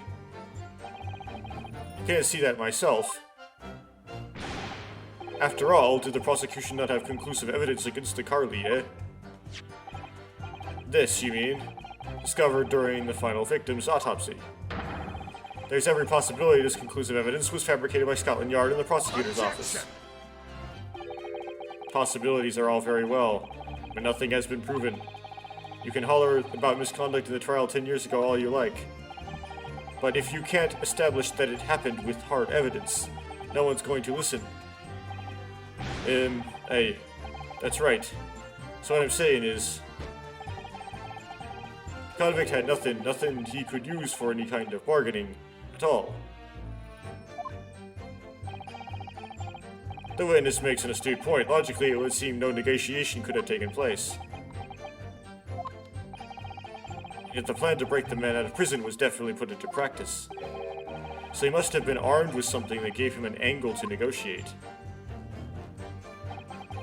So Asogi-san agreed to confess the crimes because he was assured he'd be broken out of prison later.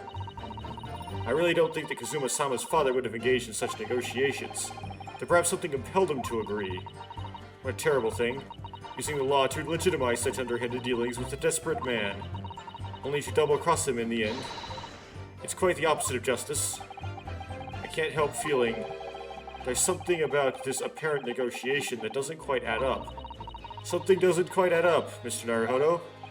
No, it doesn't, but I can't quite put my finger on what yet. Well, in that case, we must keep digging until I identify the problem. Yeah, why would he have a last will and testament necessarily if he thought that he would survive? That's not really related to this. Huh.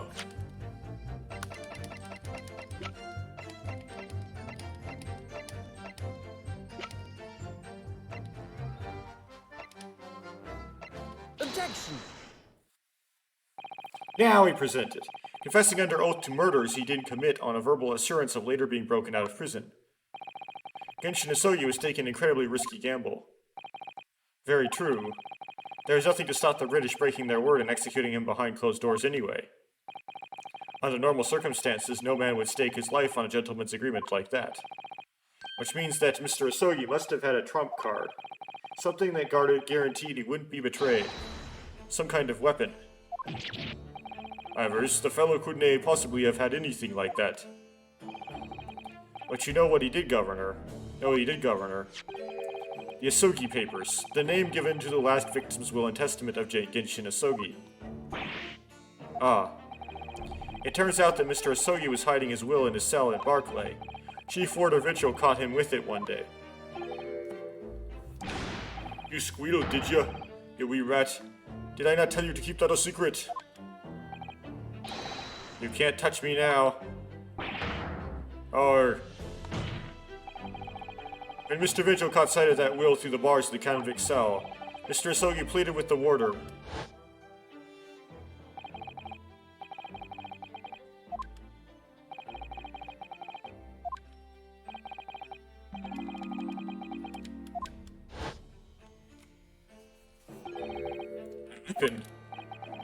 And after the convict had been killed following the elaborate pretense of that jailbreak. That document mysteriously disappeared, didn't it? Well, yes. All the prison warder searched through the belongings in his cell, but that will was just nowhere to be found. As I understand it, an exhaustive search was made for the document, which became known as the Isogi Papers. Governor Caden, I believe you ordered your prison staff to find it at all costs, didn't you? Eh? Would I be right in saying that you knew that the so-called Isogi Papers had the potential to make great waves somehow? What the blazes are you blustering about? The will was found, right and proper, in the fellow's cell where I said it would be. How can that be? Where in his cell? We've all searched the place from top to bottom. Hell yeah, didn't do a proper job, you peely-wally galoot. You can't criticize me now. I showed it to you before, did I not, you lawyer? Yes, you did. I had the document here. It's written in Japanese and reads, Last Will and Testament of Genshin Isogi. Which means, everything is as it should be. Not quite, my lord. You see, there's an undeniable inconsistency here. What? What inconsistency? Mr. Isogi described this document as the only weapon he had left. And yet, this will contains nothing of significance at all. Nothing that would have given the convict any leverage. Are you suggesting, my learned friend, that it's not the real one? That the last will and testament stored at Barclay Prison all these years is actually a fake? As has clearly been demonstrated already, what went on at Barclay Prison was far from above board. That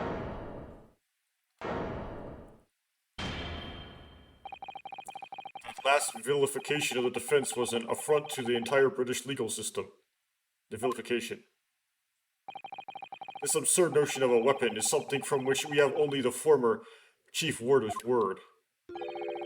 The man could quite easily be lying, or at the very least sorely mistaken. What? No. I definitely heard him say that. I swear. Clearly we need to get to the bottom of this. We need to know exactly what happened with these so-called Asogi papers. Waste of time. If the will was fake, where is the real document? Mr. Vigil was stabbed in the back by the judiciary 10 years ago. He lost everything, very nearly his own life. And now you're going to do it again. You're ready to brand him a liar and turn your back on him without even letting him defend himself.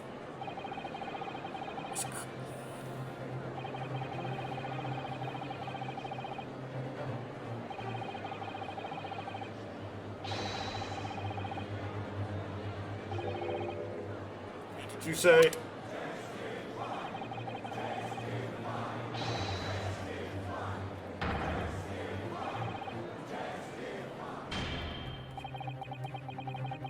It would seem that a vocal few here are utterly blind to the truth. The vocal minority is being brought up again. Very well then. Let the witness testify again. Tell the court precisely what you think you saw, the convict's last will and testament. Yes, sir. It's like everybody shouting, testify! Every single mouth. He's like, the vocal minority.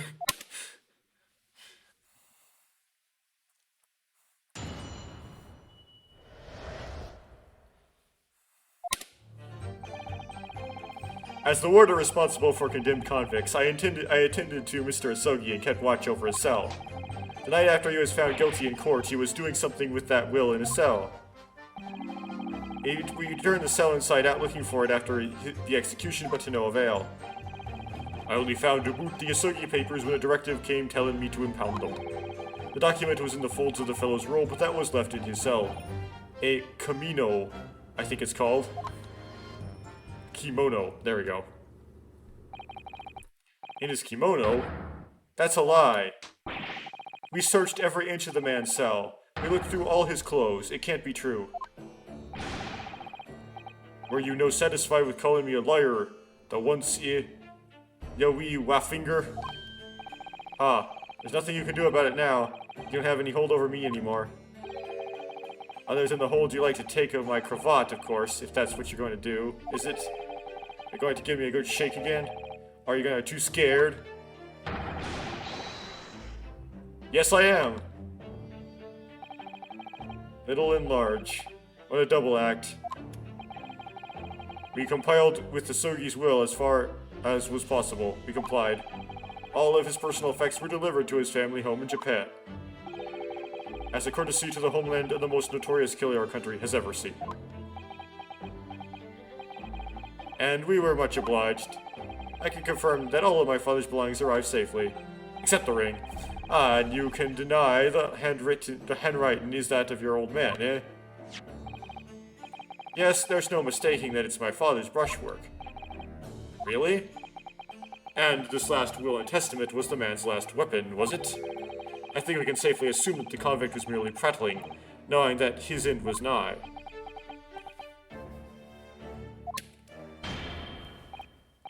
So, counsel for the defense, your cross-examination, please. Yes, my lord.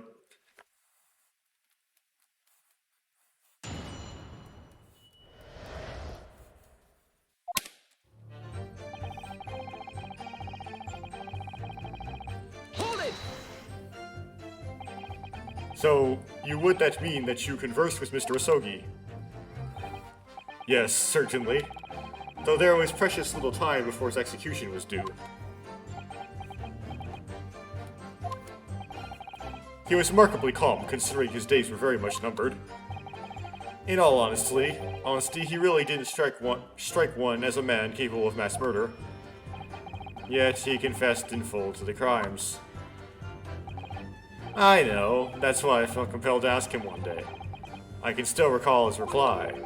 I'm guilty of the unforgivable crime of ending another human's life, yes. But he was so tranquil and intelligent, it put me in the mind of an Eastern holy man. And what about the will you saw him with? What can you tell us about that?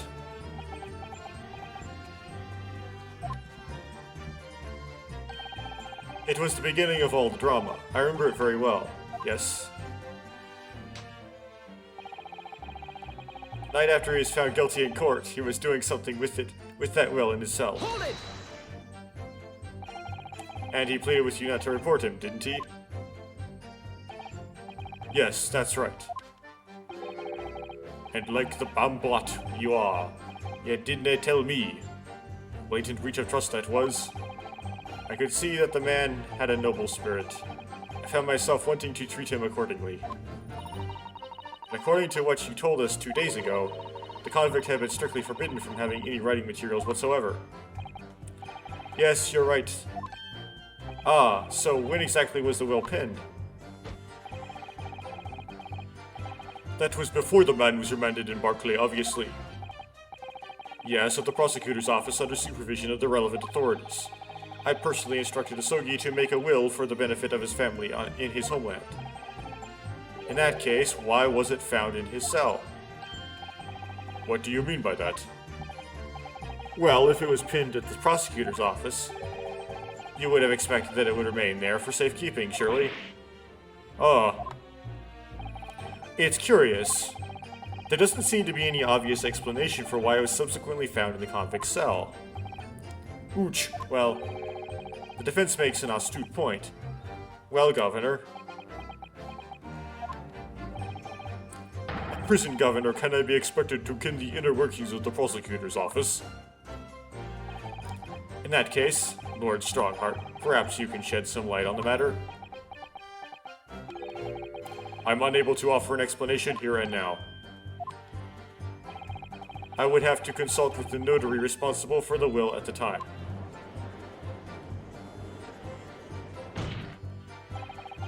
The fact that my father's will was discovered in his cell is clearly inconsistent with what was expected. I want to know why. Another inexplicable mystery, then. Well, the thing is about that will. We turned the cell inside out looking for it after the execution. Hold it! It was the governor who ordered the search for the will, as I understand it. Is that right? Yes. And when I reported it back that we couldn't find it, he grabbed me by the cravat and yelled, "It cannot have disappeared completely," in my face. Wait, well, it due to the government to keep everybody working as hard as they should. I think the governor needs a wee taste of his own medicine, Mr. Naruhodo. The point is, it was clearly considered a very important document, wasn't it? But it proved impossible to find. That's right. Then before I knew it, it was in the morning paper. That blood-curdling article. The executed mass murderer who'd risen from the dead. Oh, you mean the article based on Mr. Drebber's experience in Lowgate Cemetery. Yes, that was it. The day after I'd read that news, I was summoned to the governor's office. And that's when the awful accusation was made. That you'd aided Genshin Asogi to escape from prison, resulting in your immediate dismissal. I'm afraid I really don't remember anything after that. As the governor of the prison, I had no choice. I couldn't have done anything else.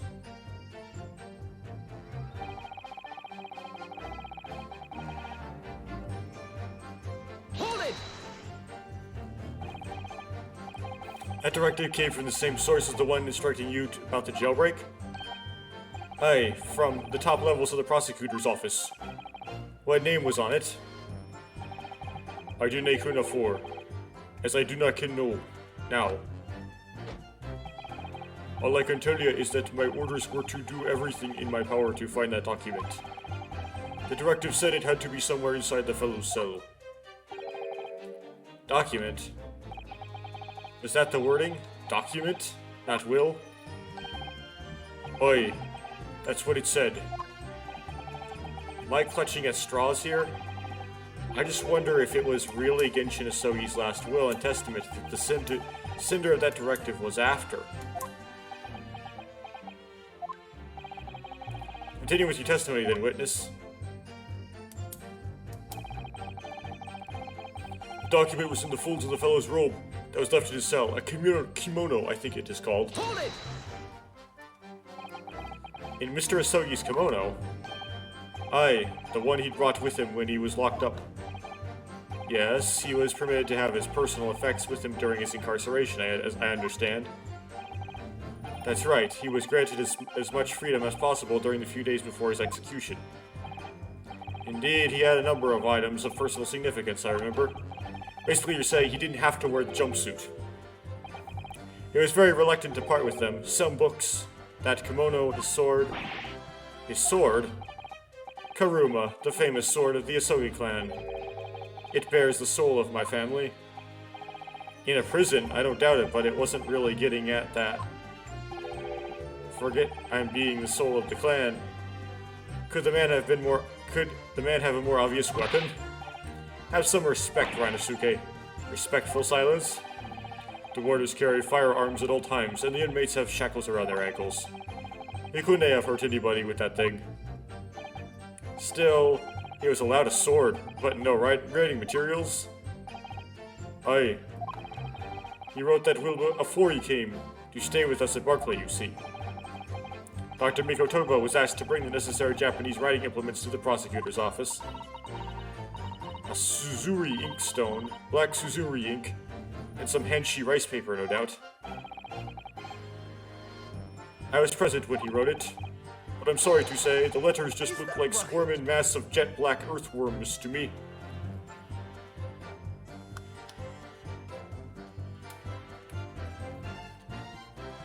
I presume it's fairly uncommon to find a Japanese person nowadays who can actually, like, handwrite out,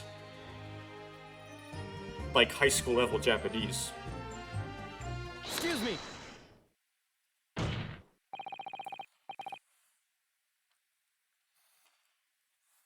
Are you feeling faint, Mr. Vigil? Mr. Vigil? Sir! It was Scarlet, sir. What? Oh, I'm terribly sorry. I don't mean to blurt it out like that.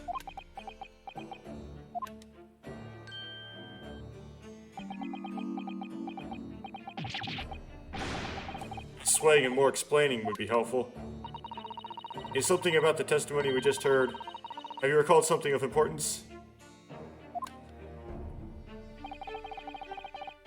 Something of importance? Possibly, or possibly not.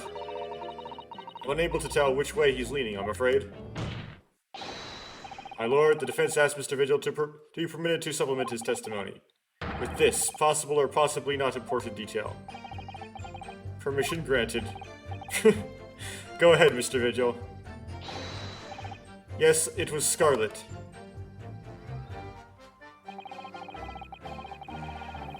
As I remember it, the document was written in scarlet ink.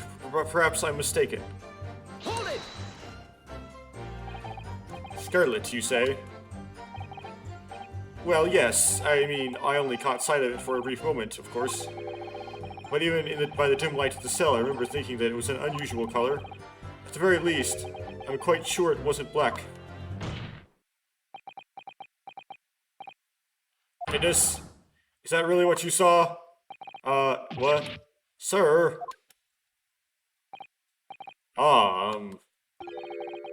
Is something wrong, Lord Strongheart? I apologize. Continue. What do you make of that, Mr. Naruhodo? For Lord Strongheart to be visibly shaken in that way. Whoosh, Dine Haver. You can plainly see the writing here, and it's as black as the Earl of Hell's waistcoat. Well, yes, you're right. Mr. Vigil, I'd like to confirm one point with you. Did you actually see the content of the document that Mr. Sogi was holding that night? Oh, well, no. I mean, there was no time. As soon as he noticed me there, he hid it behind his back. But if it was definitely a will, was it? Yes, it was. That's what Mr. Sogi told me. The court needed to waste further time in this matter. We have the will in question in our possession. There is nothing more to add.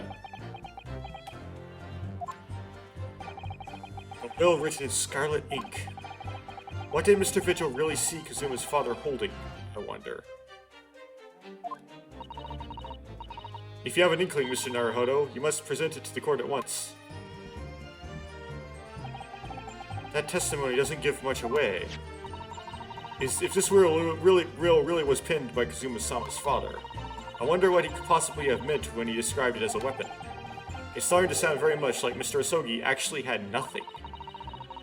But the plan to break him out of jail went ahead, which means he must have had some bargaining power. He must have hidden something. It's the only explanation that makes sense.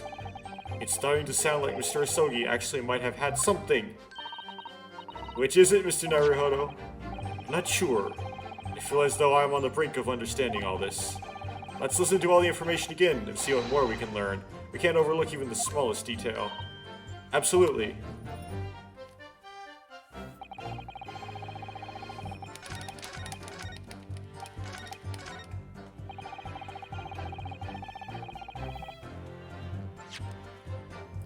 Anything written in scarlet ink.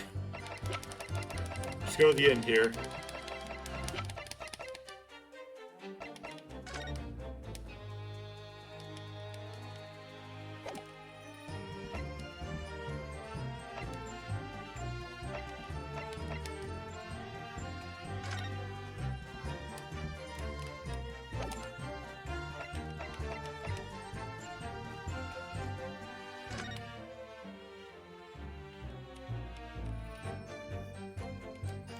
Thing about ink in the sword?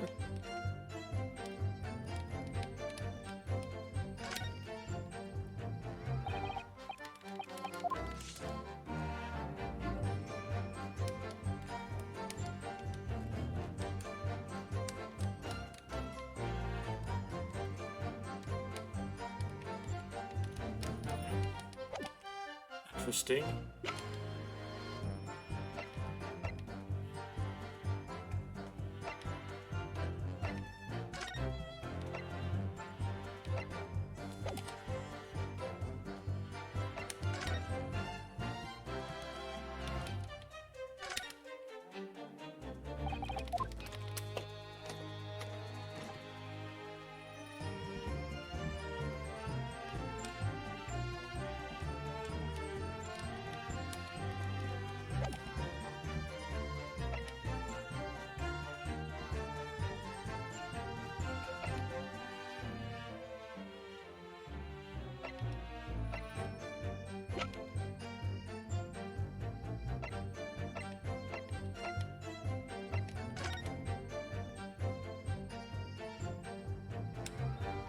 Black and white.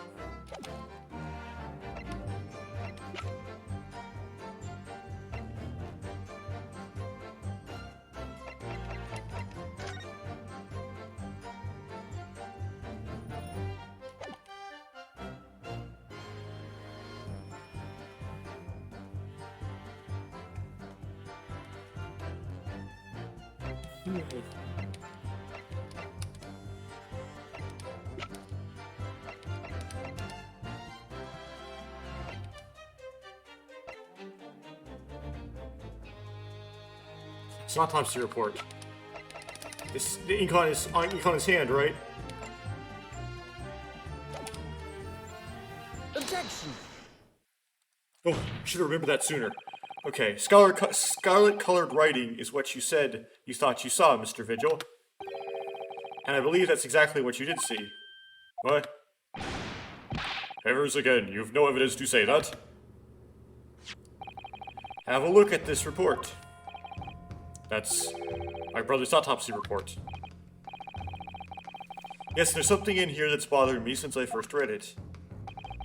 It states that scarlet-colored ink stains were noted on the fingers of the victim's right hand. Yes, so it does. Scarlet ink. Now, I'm not familiar with the habits of the British aristocracy, I freely admit. But I would hazard a guess that they don't all go around with ink stains on their fingertips, do they? Your wit is not appreciated. My brother was a well-bred and fastidious man.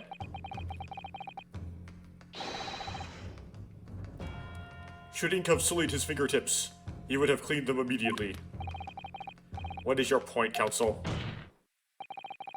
My point is this. Whatever Lord Clint Van Zieks was writing in that unusually colored ink, it must have been directly before his death. Because he died before he had the opportunity to clean his hand. What? I remember something troubled me at the time. At the scene, the lid of my brother's inkwell was open. The Clint was punctilious about such things. It seemed unnatural, and no document pinned in the color of the ink that was in the inkwell was ever found. So the document had disappeared. Are you suggesting the document my father had in his hand that night in his cell was the same document that Lord Clint Van Zieks was writing moments before his death? Then it was... If Mr. Vigil's testimony is to be believed, it can only mean that, yes, Mr. Vigil, sir, when you spotted Mr. Asogi with the document in his cell, his precise words were as follows, were they not? It's a weapon. Last will and testament of Clint Van Zieks. A last will and testament. Ah. If the conversation really did go as Mr. Vigil says, then what we now know completely changes the meaning of what Mr. Asogi said. You really think? Mr. Vigil did indeed see the convict with the will, but it wasn't that of Genshin Asogi. It was the last will and testament of Lord Clint Van Zieks. No. What? Objection! This is madness. My brother's last will and testament. That would mean that he had chosen to die. That is what it would mean, yes. No, impossible. That is utterly out of the question. Lord Van Zieks. Clint was pursuing the professor. He consumed him day and night. Whatever happened, he would never have abandoned his investigation before its conclusion, never. He wouldn't rest until the job was done, until the killer was caught. The idea that he would willingly accept his own death, it's obscene. Objection! And yet, we can be sure that he was writing his will moments before his death. And that Genshin Asogi came to be in possession of that document. So, what could that will possibly have contained? Clearly something that couldn't be made public under any circumstances whatsoever. Because armed with that document, my father was able to negotiate with the judiciary for his life. It was something so damning that it prompted the powers that be to enact that daring jailbreak plot. Yes, there can be no question that the will contained information of the utmost secrecy. Information of the utmost secrecy. Ah! No, it couldn't be.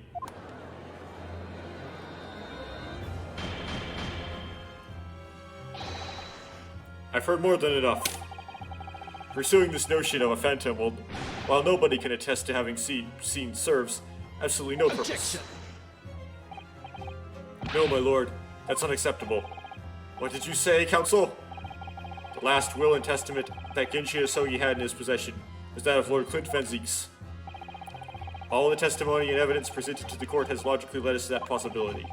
We have a duty to pursue the line of reasoning to its conclusion. But with no possible means of knowing the contents of the document, there's no line of reasoning to pursue.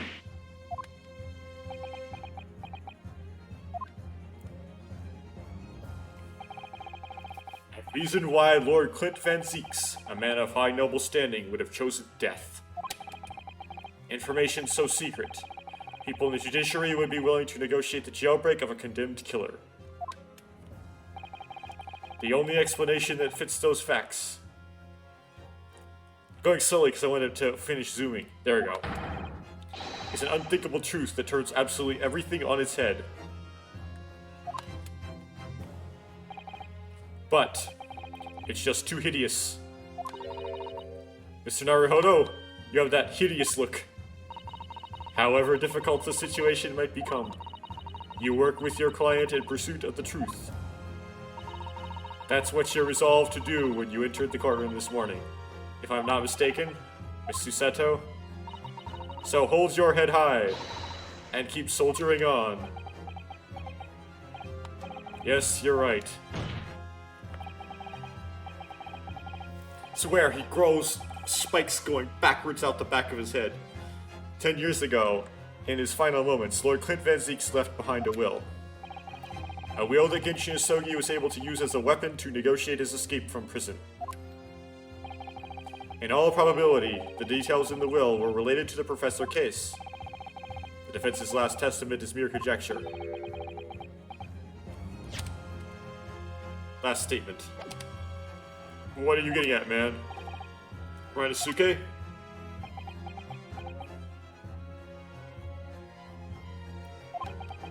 As soon as these words come out of my mouth, there's no going back.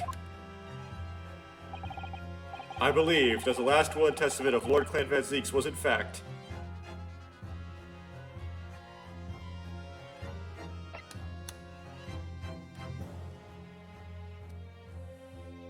it would make sense that it was an accusation. That's what I would go for. I wouldn't make it a confession, that Clint was actually the professor.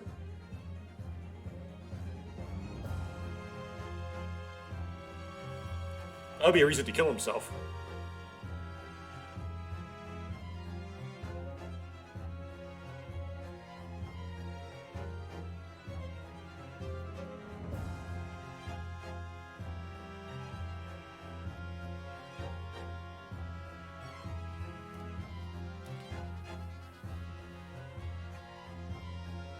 Accusation or confession? Confession's more interesting. I'm just gonna go for it.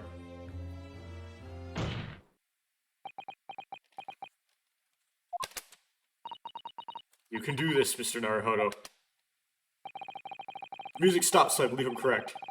I believe that what Lord Clint Van Zieks actually penned that day was a confession. Confession. Regarding the mass murderer known as the Professor. And his true identity. Objection! Enough, Counsel! What are you saying? Do you even realize? Spelled with an S because it's British. A confession about the true identity of the Professor? That would mean...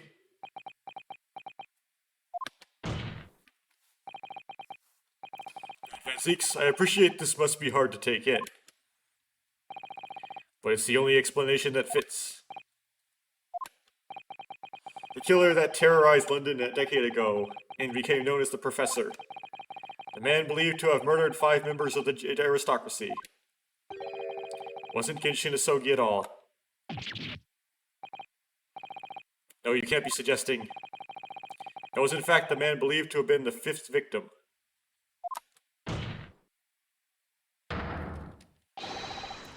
Clint Van Zieks himself. Grr.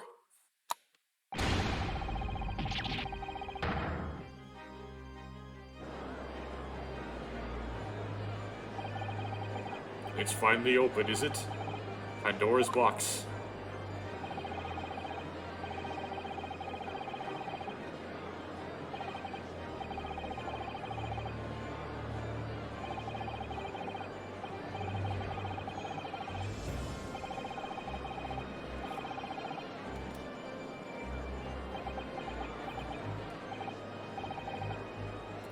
My brother. This is too awful. For Lord Van Zieks. It's like, this is what we do in Ace Attorney. We take every character's heart and we just drag it through the gritty mud. I wonder, though, did he ever suspect? Mr. Naruhodo? Lord Barak von Zeeks is a brilliant prosecutor. Is it conceivable that he didn't realize what his older brother really was? Order! Order! Order in court! Lord Van Zeeks. The professor made use of an enormous hound as his murder weapon. Tell me, did your brother own a dog? Yes, he did. Balmung. He was a very well-known hunting dog. People called him a giant. I don't believe this. My brother would go hunting in the forest, out the grounds behind the house. He always took Balmung. After Clint's death, the creature passed away too, almost as if he were following his master. He was a magnificent hunting dog, worthy of the jewel-studded collar around his neck. A jewel-studded collar?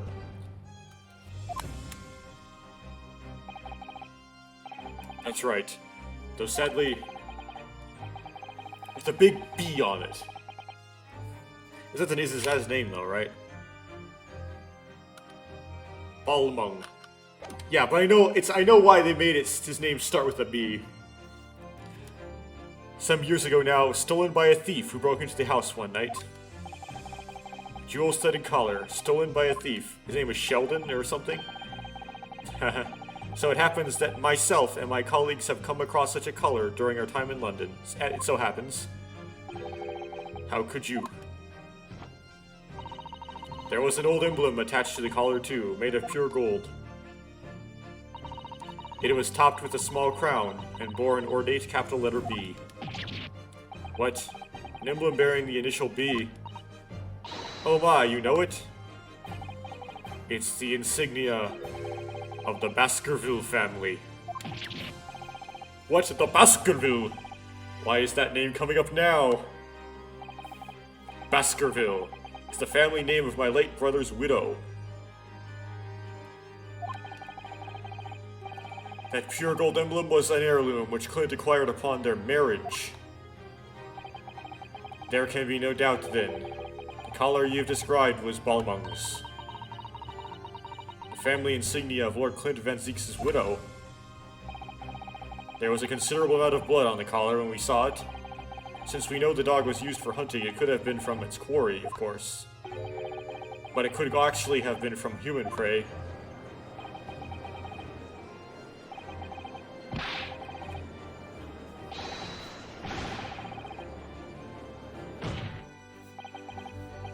So in fact, the person responsible for these murders of nobles and royals was a noble himself. And that threatened to be an enormous scandal that would irrevocably destabilize British society. Really? That's lame. That's so lame. That's so lame. This is really lame. Oh, lameness. My father knew that, and was using it to negotiate his way out of the unjust charges brought against him. But at the very last hour, those he bargained with betrayed him, slaying him mercilessly on foreign soil. Well, can you deny it, Lord Strongheart? So, if I'm getting this straight, Genshin killed Clint on Clint's directive. 10 years ago have passed. 10 years have passed, and still now, the 6 million inhabitants of our great capital rest easy, believing that justice was done. And though this anonymity remains, the diabolical murderer was caught and executed. Very well, then. You may have the truth.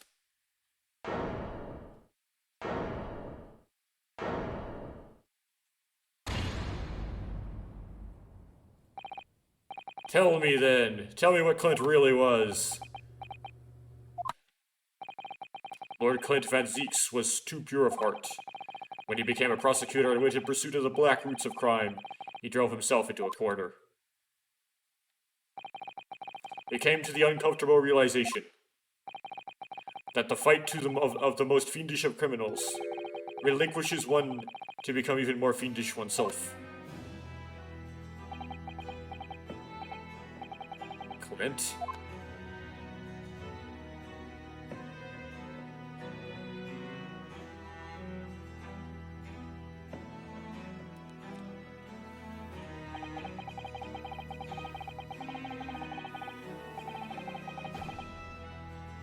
The 19th century was a truly miraculous 100 years for Great Britain, and indeed the whole world.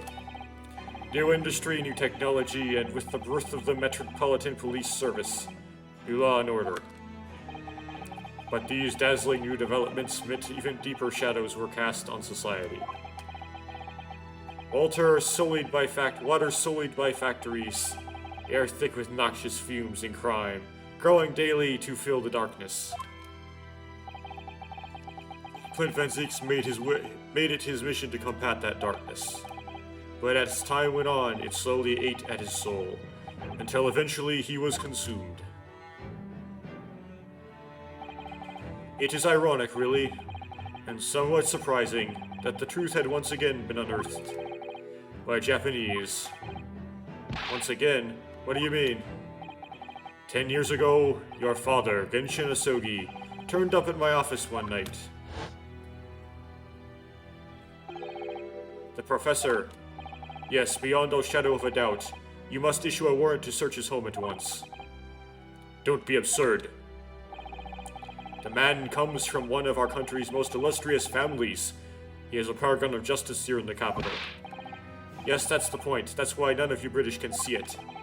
He's using his noble status as a diversion while he commits these atrocious crimes behind the scenes. Do you have evidence? Nothing definitive as yet. But he keeps an enormous savage hound on the estate. And we need the full support of the judiciary for this. We're up against a member of the aristocracy. So a large family estate has a fierce guard dog. You should know that's commonplace here in Britain. I'm sorry, but I can't possibly put Scotland Yard onto this based on the tenuous accusation of a visiting student.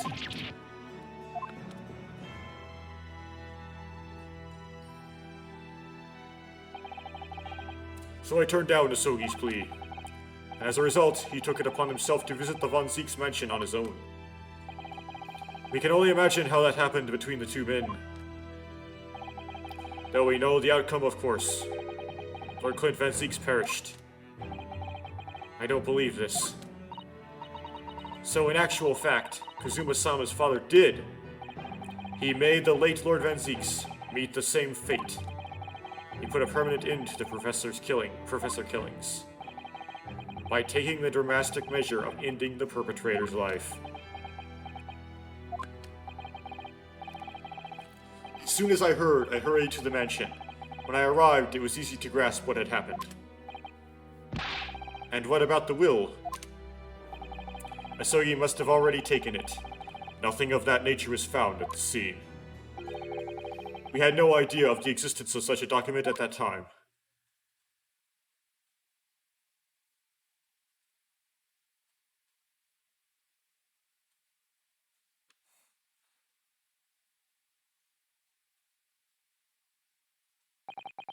I was the only person who knew of the true identity of the professor. So, I resolved to keep it a secret, and to guard the secret to the bitter end. So you're admitting to it? That you were behind it all? It was you, then, who pinned the crimes on my father? I did what was needed to be done in order to protect the law and order of the British Empire. Even if that meant employing an unforgivable ruse. Then it was you who arranged this fabricated evidence. I ordered that detective to take care of it, whilst keeping the truth from him, naturally. Gregson. Obviously, he opposed me at first. Are you off your rocker? You can't do something like that. There's no question that it was Asogi who murdered Lord Van Zieks. The house staff have made statements that they saw the man running from the mansion that night. Yes, well, I've no doubt that it was that Japanese fellow. But we haven't got a shred of conclusive evidence against the man. And worse than that, he doesn't keep a dog. So we're short of murder weapons to boot. Short of a murder weapon. And we're short on time, Gregson. We must put a stop to this man's rampage, for the good of the country. So, we'll use whatever means necessary. Do I make myself clear, detective? Blimey. That night 10 years ago, when I was attacked by those thugs in the back streets, and Genshin's ring was taken, that was him, was it? That was Gregson, and some hired help? Then the detective handed the stolen ring to Dr. Wilson, who feigned its discovery from the victim's stomach during the autopsy. And in the light of that decisive evidence, Mr. Asogi was found guilty of the charges brought against him. However, behind the scenes, he had actually already struck a deal with his accusers, in which he agreed to silently accept the charges. But I just don't believe that part. As far as I knew the man, my father despised much underhand dealings. It was extremely easy to make him comply. You see, he had one crippling weakness. What weakness? Isn't it obvious? You, Kazuma Asogi. Me.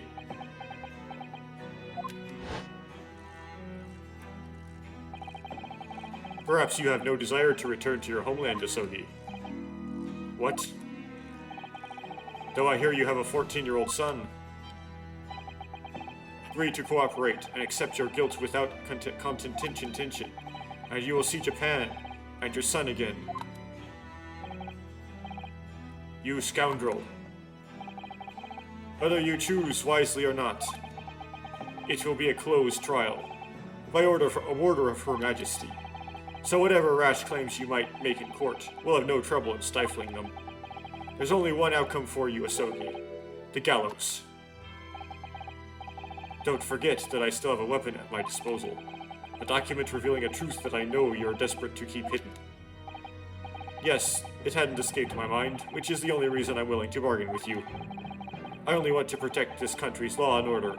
You understand. So, what is it to be, Asogi?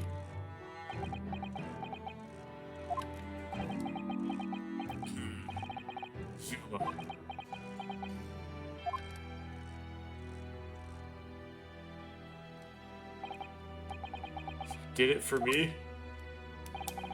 As I told him at the time, my motive was simply to protect Britain from the damage the truth would do. To protect this country's law and order. At any cost. Objection! I've never dared let myself even consider this possibility until now.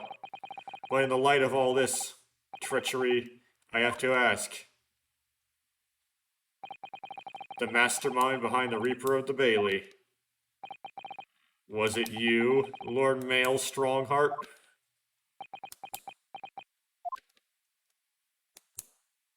A rather brilliant idea, wouldn't you say, Lord Varrock van Ziegs?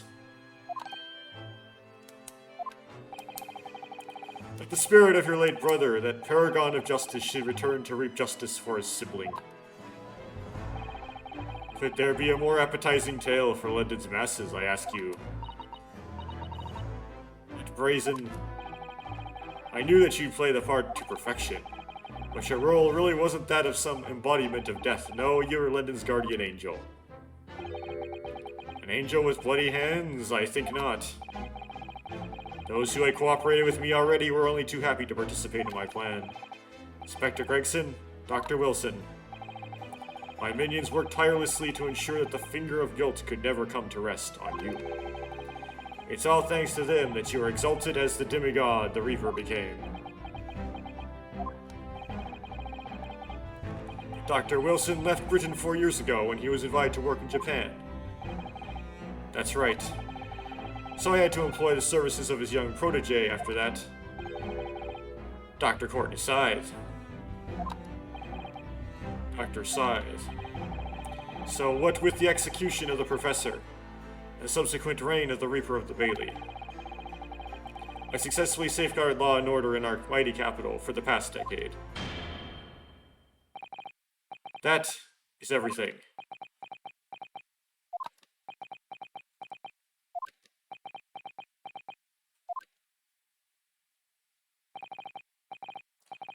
ladies and gentlemen, I do hereby confess, it was I who sired the concept of the Reaper.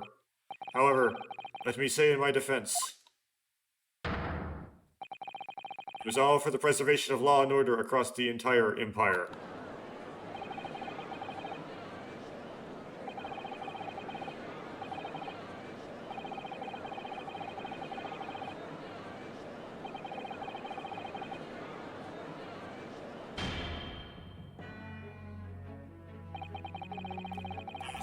Now we can reveal the precious truth of what happened 10 years ago. Therefore, this trial can go no further. Now, I would like to entreat all those present. Beyond these four walls, nobody need to know the truth. Even Her Majesty must be protected from this. I trust you all appreciate the importance of my request. It is, of course, for the good of the country. I don't think we're quite done yet. I do wish this was done, but it's so close to the end. Can he do this? Can the trial really end now? Nope, it keeps going. I have one last question. For the accused, Lord Van Zieks. What? Of course, I know that you are a highly accomplished prosecutor. So I find it hard to believe that you didn't have any doubts at all.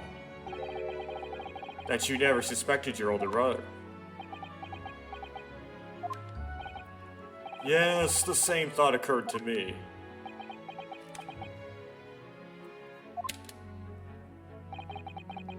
It was only once, but yes. I couldn't say that I never had my doubts. My brother's sense of justice was extremely strong, perhaps too strong, I observed.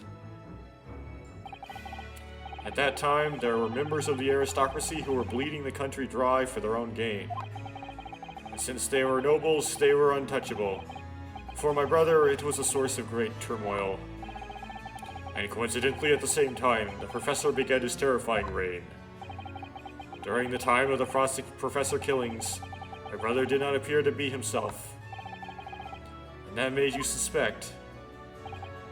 Yes. It was only once, not more. Only once? Really? Clint wasn't the culprit. That was my conclusion at the time. And I still believe that now. Do you have any evidence to support that idea? The third victim was the Lord Chief Justice at the time. It was he who had recognized my brother's potential and trained him as a prosecutor. No matter what the circumstances, it's unthinkable that my brother would have killed his friend and mentor.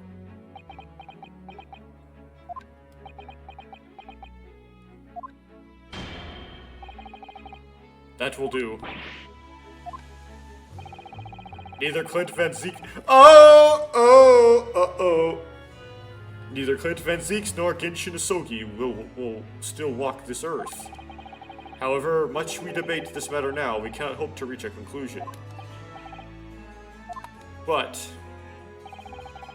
there are only two extant pieces of evidence from the time. The woe-begone ring that acted as the incriminating evidence to condemn Genshin Asogi, and the 3-page last will and testament penned in black ink left behind by the man. The wretched truth of what happened is exactly as I have explained.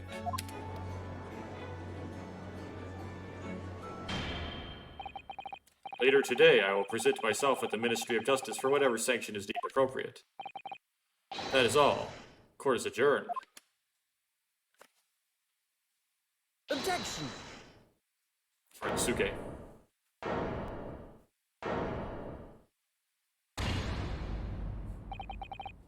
Thank you, Kazuma. Me? If it wasn't for you, I wouldn't have made this 11th hour discovery. What discovery? My lord, I'm afraid I must insist the trial continues. I beg your pardon? As the court has been reminded today already, we must stop at nothing to uncover the whole truth. And to that end, one particular statement made by somebody in this courtroom moments ago revealed a very subtle contradiction. What contradiction? But all I did was ask the accused one simple question. Well, it began with Lord Van Zeeks and his recollection about his brother. But Lord Strongheart didn't permit the defendant to speak at length. I merely pointed out that we can draw no further useful conclusions here. So where on earth is the contradiction? One of them definitely just said something contradictory. It's time to identify who. Lord Strongheart? If it was Lord Strongheart, I'm sure of it. Something he said was slightly off. Come on, Ryanosuke. Think back over his words, find the problem. Neither Clint Van Zeeks nor Genshin Isogi still walk this earth. Okay. Is one of them still alive? However much we debate this matter now, we cannot hope to reach a conclusion. There are only two excellent pieces of evidence from the time. The woebegone ring that acted as an incriminating evidence to condemn Genshin Isogi, and the 3-page last one testament pinned in black ink that left behind by the man. Strongheart, would you care to explain? Explain what, Counsel? Among the statements you made just a few moments ago, something you said was inconsistent with a certain piece of evidence we have. Inconsistent. Almost an inconsistency remains. The defense has the right to pursue an explanation. Ryanosuke, what? Let me warn you about the statements you are making, Counsel. They may very well prove fatal. You claim your words contained a contradiction. Which piece of evidence, I may ask? Admittedly. Vigil.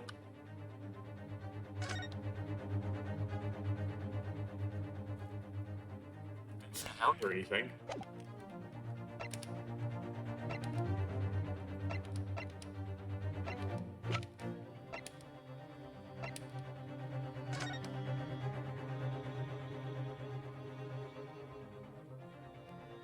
One thing we haven't presented.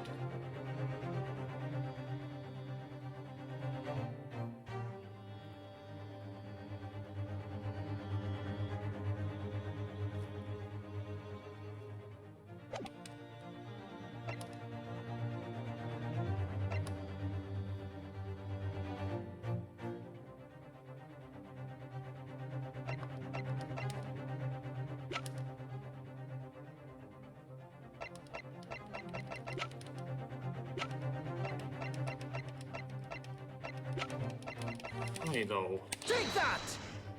That's wrong.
Ah.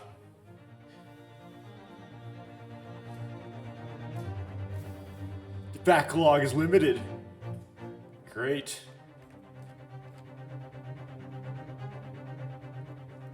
What did Van Zeek say then?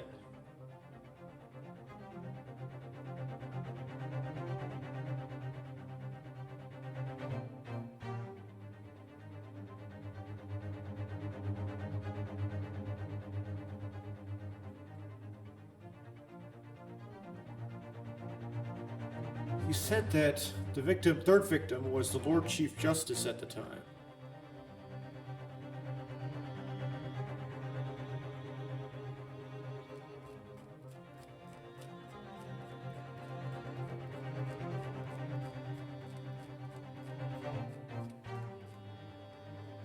Whew.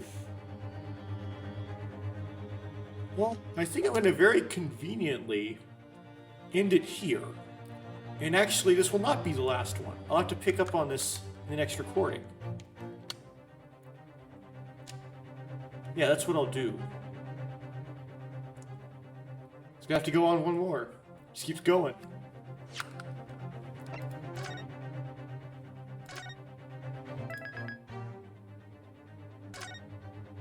Till next time.